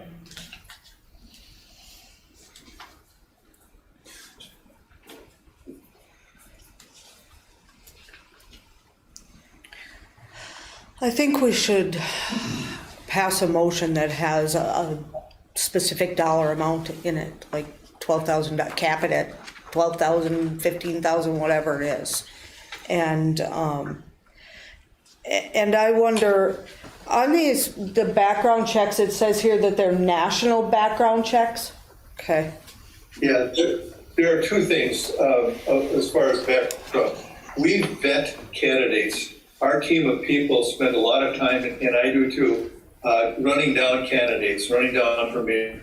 We have a person on staff, an attorney, who does social media sweeps. We do all kinds of work that way to make sure that we understand who the candidate is. We talk to them a great deal, and we're very pointed about, is there anything in your background that we should know about that will come up later? So we really get into it with backgrounds. Now, the recent Des Moines public schools superintendent circumstance from this past year is certainly a concern of all of ours. In that case, that they were dishonest in terms of the information, and they did use a search firm that didn't do a background check, and they didn't find it. So we do have this company that you can, if you want to, hire them about a week, and we recommend that you do that at the end, so that before you sign a contract, you make an offer contingent upon, that you have to do a BCA check in order to hire, contingent upon successful background check, and then successful negotiations. That way, you have an out through the process, and then when you get to that point, we can link you up with the company, and you can choose to get that done and the money get back to you as quickly as they can. Usually 5 to 7 days. Okay, thank you. Mm-hmm. The package price was $7,900, right? The proposed price. So That would be if you want to know what 10,000 would be plenty. Yeah. Well, I think we need to do the background check through them, and it's only $400, so. Yeah. And that still leaves you money then if we decide we want a listening session or if we wanted any of the a la carte options.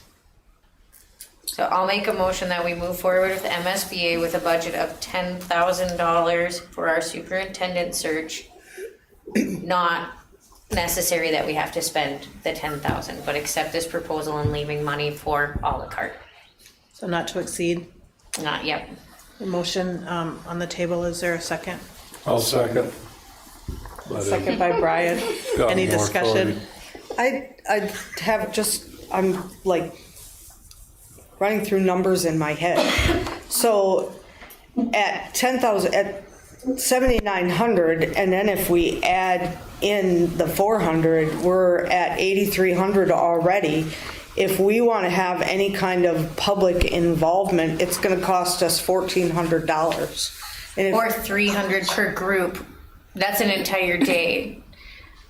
I do want to point out that our listening sessions included with MSBA for our strategic planning weren't heavily attended, so I don't know that we would put ourselves out there for a ton of them at an a la carte price. That's my thought. Well, our community wants to be involved in anything and everything, so I think Cindy, if I might. Yeah. It's a really good point. I will show you ways that you can involve the community or your staff in the process in terms of interviews. You'll have choices to make. We typically have seen where staff are invited to send representatives through the second round interviews and give you their input. There's a mechanism that we can use for that. There are other choices that are more difficult, but we do them where a separate committee interviews a candidate, and then the candidate comes to you and you get their feedback. There are inherent dangers in doing that, but I can explain all that to you. And that's a decision you can make when we sit down in the planning meeting. You will receive, I'm sure you'll get 150 to 200 responses on your survey. And there's going to be just a ton of information on there. Most boards are a little overwhelmed when they see it. And then later on they go, that was really great. We know exactly what the community is thinking. And so that helps you in terms of dealing with the issue of the community needs to have input. Lee, when you use the word community, are you referring to the education community, the district, or the community at large? Both. Okay. Both. We don't want to leave anybody out. The process that we use is completely transparent. All meetings are open. There are no closed meetings, there are no discussions in private, anything. Everything is done in the open, and everybody is welcome to attend any of the meetings we have. We don't want anybody to question what it is that you're doing as a board. We want it to be perfectly transparent for everyone. So there is a motion to approve MSBA and not to exceed $10,000 for a budget on the superintendent search, and a second. Any other discussion? Any other discussion? All those in favor signify by saying aye. Aye. Any opposed? Motion carries with all members voting yes. Thank you. Thank you, Lee. Thanks, Lee. Thank you, Lee. Yeah, one last thing, if I might. Any of you will be at MSB next week. This week, I'll be down there, and if you want to get together with a cup of coffee or something and talk, I'd be glad to do that and answer any other questions. And then if it's all right, I'll work with Dan to try and get our first planning meeting date set up, and we can go from there. That sound all right? Everybody's nodding. And then do we have like the personnel committee members, or do we need to designate which board members will be involved in like day-to-day contact, or? Did you hear that? We have to designate members of the board, or? Yeah, the way it would work is typically most of my communication is with the board chair, but also with the whole board. I want to share everything. There are no secrets. I want everybody to know everything that's going on. But I also will be asking you for a district contact. Typically, it's a district secretary or a district administrative assistant who provides services to the board as a confidential employee. It's not cut Dan out of the process or anything. Sometimes you'll also be asking you the question, what do you want Dan to play? And I'm sure he probably has already thought about that. So typically the district contacts someone to talk to about what room will we be in? What do I put on the schedule as far as where people are going to be? We need to arrange lunch in the middle of the interviews, all that kind of stuff, that day-to-day kinds of stuff. I'll be talking to the board chair in terms of the process, unless you'd rather have somebody else than the chair. But need somebody, a board contact, so that I can visit with them about whatever things come up. Anything around the back door or anything, it's simply a quick way for me to communicate. Again, everything gets sent out to everybody, so everybody's going to know what's going on. Does that sound okay? Yeah. Okay. All right. Thank you. All right, Lee, thank you, and we'll be in contact tomorrow. Yeah, we'll talk. Thanks so much. Yeah, thanks. Thank you. Okay, board member reports, I don't think we had any for Christmas. committee reports. Principal, I do have a question. We didn't do committee assignments today. Heather, is that a thing? Oh, I haven't, we did it last year in February, so. Okay. I think did we cut it in half because it's a lot? I think so. Okay. okay, yeah, so start to think about if there's any changes that anybody wants to make. Yeah, I didn't even think about that, yeah, okay. All right, Mr. Dockin? Yeah, a few updates. We're only in our second week back from break, but before break we had Mindy and Mayhem themed lunch party at Riverside. It was pretty fun. Kids enjoyed it. Bowling started session 2. Our K-2 STEM class has some enrichment opportunities through Community Ed. Kindergarten is Dr. Science Day. 4th, 5th grade choir concert will take place January 13th. 4th grade cribbage on January 15th, January 23rd. Staff in service next Monday, 4 to 3 the following 8 and 20. February 5th, we have an author coming to Rippleside, Mr. Winnetka. He's gonna do 4 presentations during specialist time, give students exposure to creative process, reinforcing the importance of literacy and storytelling. And then, yeah, just getting back in the swing of things, establishing routines, reconnecting in the school community. It's good to have all the kids back. Kids are excited to be back, so. Good, thank you. Ms. Demars? Yeah, like Andy said, it's the end of the semester quarter, so lots of stuff wrapping up this week.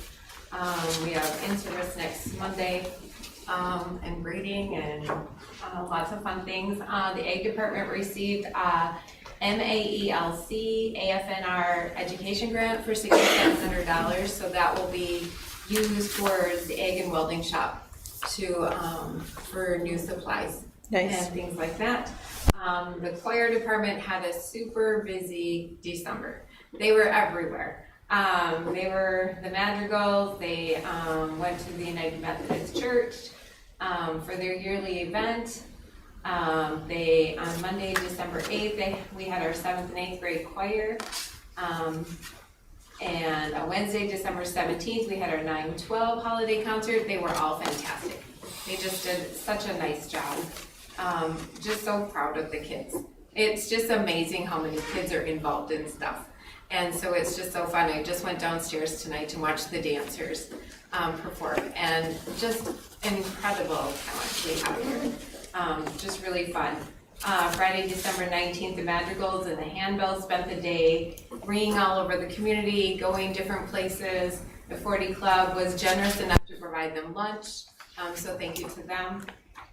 And Karma Miller, Lila Miller, Kira Hamilton, Levi Berg, Martin Hankey, they all came back and helped with the day as well. So it's been fun to see our graduates come back and sing with the kids at the concert. They had, at the last song, they had them sing as alumni. And so they stood up there, and it was super fun to watch the alumni from years past and last year's graduates just kind of stand up that were there and sing the last song with them, so that was really fun. The 11th and 12th grade homeroom representatives chose Mr. May as the December staff member of the month. This is what they have to say. Mr. May is so understanding, and he makes class really fun, and he's so amazing. He's very engaged with his students and makes his class fun for almost all students. He is super nice and welcoming for my first year here. He's also really funny. He is a good teacher and fun to talk to and be in his classroom. He is always nice and has been there for a lot of kids. So congratulations to Mr. May.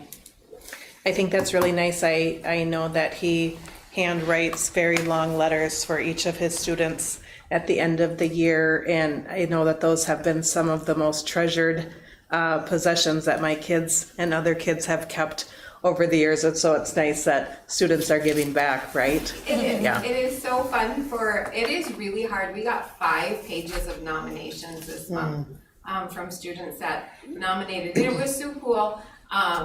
We had some kids just put in a name, so it's not like they choose from a list or anything. They think about it, and so one of our substitutes got nominated as well. Nice. And so I just thought it's so fun, there's so many different staff members, so not just teachers. And it's really hard for the kids to decide.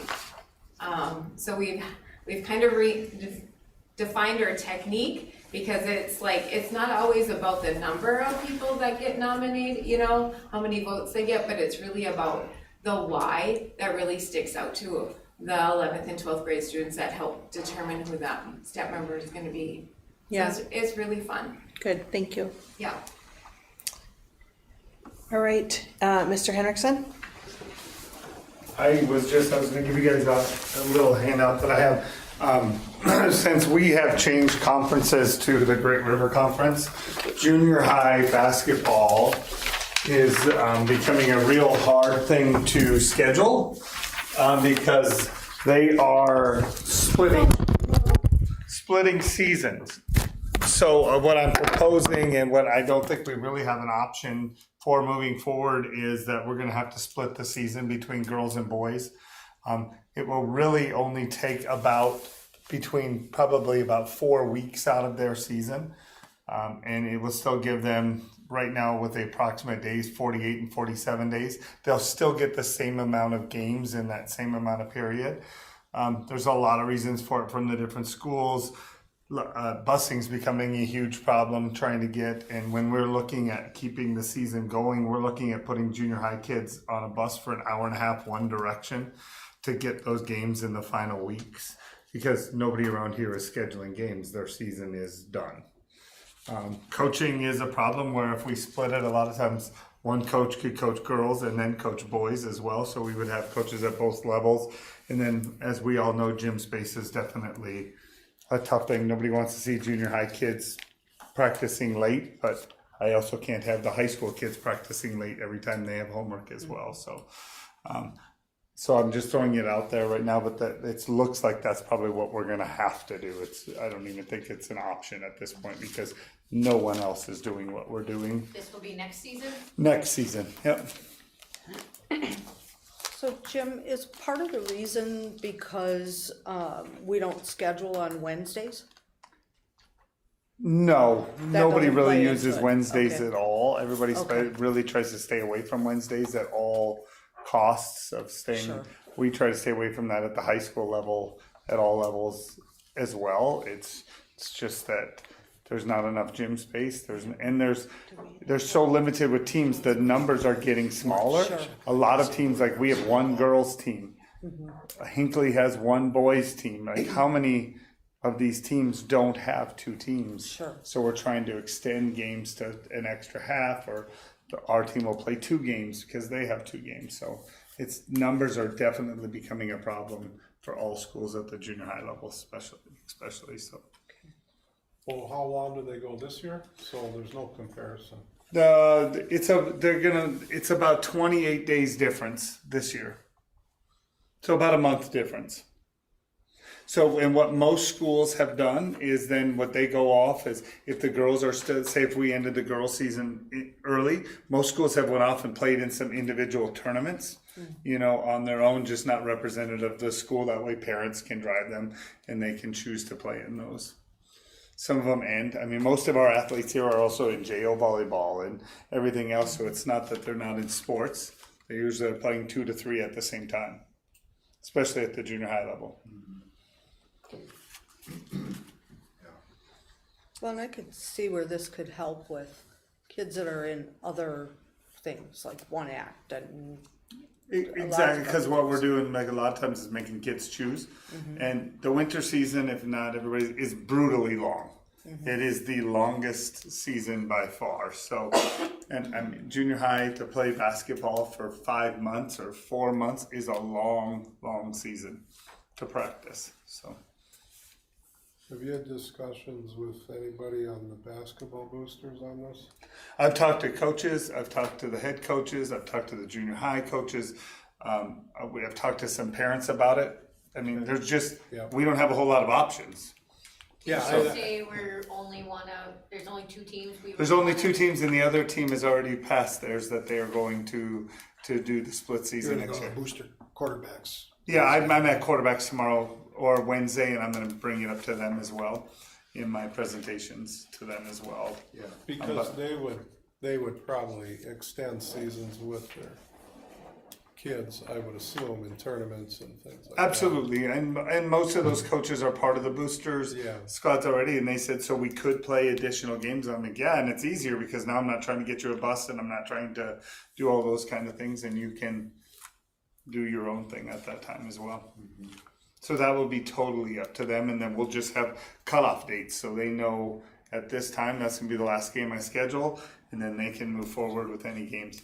Probably set by the conference, like the boys will start this and go until then. and- So everybody starts, usually everybody from when I've talked to all the ADs and we've been talking about our AD, everybody's just about in the same week. Okay. So within 1 week of each other, some people choose to start a little bit earlier. Some people choose to start that next week. And remember, next year's schedule is really goofy because of the way the season starts. So we're off a week. Everything will be off a week. Like usually football ends on MEA week. It ends the week after MEA. Yeah, because of all the way everything falls this year. and when seasons can start and all those kind of things. So then that throws off every other season. So we're in a real weird opportunity next year in all sports. So, any other questions? So once we get this, and I talk to the boosters, and then we'll try to set the dates from that point moving forward, but that will be the plan for next year. Thank you. Thank you. Yep, thank you, Jim. Nedra? So I'm working on the spring accent. It's in the final draft, so Javi and I are on draft 2, going through, just doing some editing and revising. And so that'll be coming out here. Dan sent me an email today. I talked to Jeff about making sure it gets to everybody that's within our district for the route. So he and I did connect Dan, and he said he's got that figured out. Remember on the fall Yeah. election, so we're gonna test run with this. Yeah, so we'll test run. Next round for youth in philanthropy. See, I can't say that word every time. Youth in philanthropy applications are due February 1st, and they'll be reviewed by the YIT board on the 3rd, and then they'll come back to you guys at your next meeting. I'm inviting a few new members in 9th and 10th grade to serve on that YIT board with us as well. Working on the Grand Friend get together for winter, and it's in the planning process for February 2nd. I'm also working on an informational document for community ed fees for groups, so it's more streamlined. I've been finding out that some of our groups were only getting charged a certain percent, and other groups were getting charged another percent. Because the way we work community ed is I take in all the money, but then like groups get money back, right? So if you ran a class, your payment is this amount. Well, there wasn't like a consistency in that. So I'm trying to get that more consistent across the board, especially for sports, so that they know like this is what I take, and this is what my job and what my percentage covers, and this is the percentage you get. So I'm working on that right now, and I also I am working on rescheduling my community ed advisory council meeting that I forgot about because we came back from break and it was supposed to be that Monday, and I completely forgot. It was 4 o'clock, and I went, oh my gosh, I completely forgot. So right now I have it set for January 26th at 4 p.m. So I was gonna send that out tomorrow. Any questions for me? Okay, thank you. Thank you. Superintendent's report? Yep, we covered much of what I have already. I do the enrollment, and I shared that with the board. We're down 1 student from November. We are down 11 from last year in December. Again, that's, even though we're down, that's still above what we had projected or what we thought we would be. So that continues the good news there. And then there's one last thing, and Andy and Lisa and I worked on this afternoon. Just, I don't want to get into politics or get too far into it, but the ICE agents and the concern there, putting together some protocol and some things we can share with office people, and we'll share with staff Monday at our workshop times when they're meeting with staff, just what our protocol, what our plans are. But with that, we have no indication that anything's coming here, but Well, they're staying in Mille Lacs at the casino. yeah, I'd rather be prepared. I don't think that's Once totally I'm gonna go, I'll proofread what we worked on this afternoon, I'll share that with the board, so you can see what we're going. Would you need a resolution from us to keep them off the property? Don't believe so, no. Are you getting guidance from MSBA? Yeah, Superintendent Association, MSBA, and then various other schools who are all kind of working on the same thing, putting things together, so yeah. And the Department of Education as well, MDE. So, all right, that's what I have. Okay. Anything else from anyone? Okay, and upcoming meetings, January 28th, Personnel Committee meeting, February 9th is the school board meeting. Anything else? No? Okay. All right, is there a motion? I'll make a motion to adjourn. Motion to adjourn by Holly, is there a second? I'll second. Second by Jen, all those in favor signify by saying aye. Aye. Any opposed? Motion carries.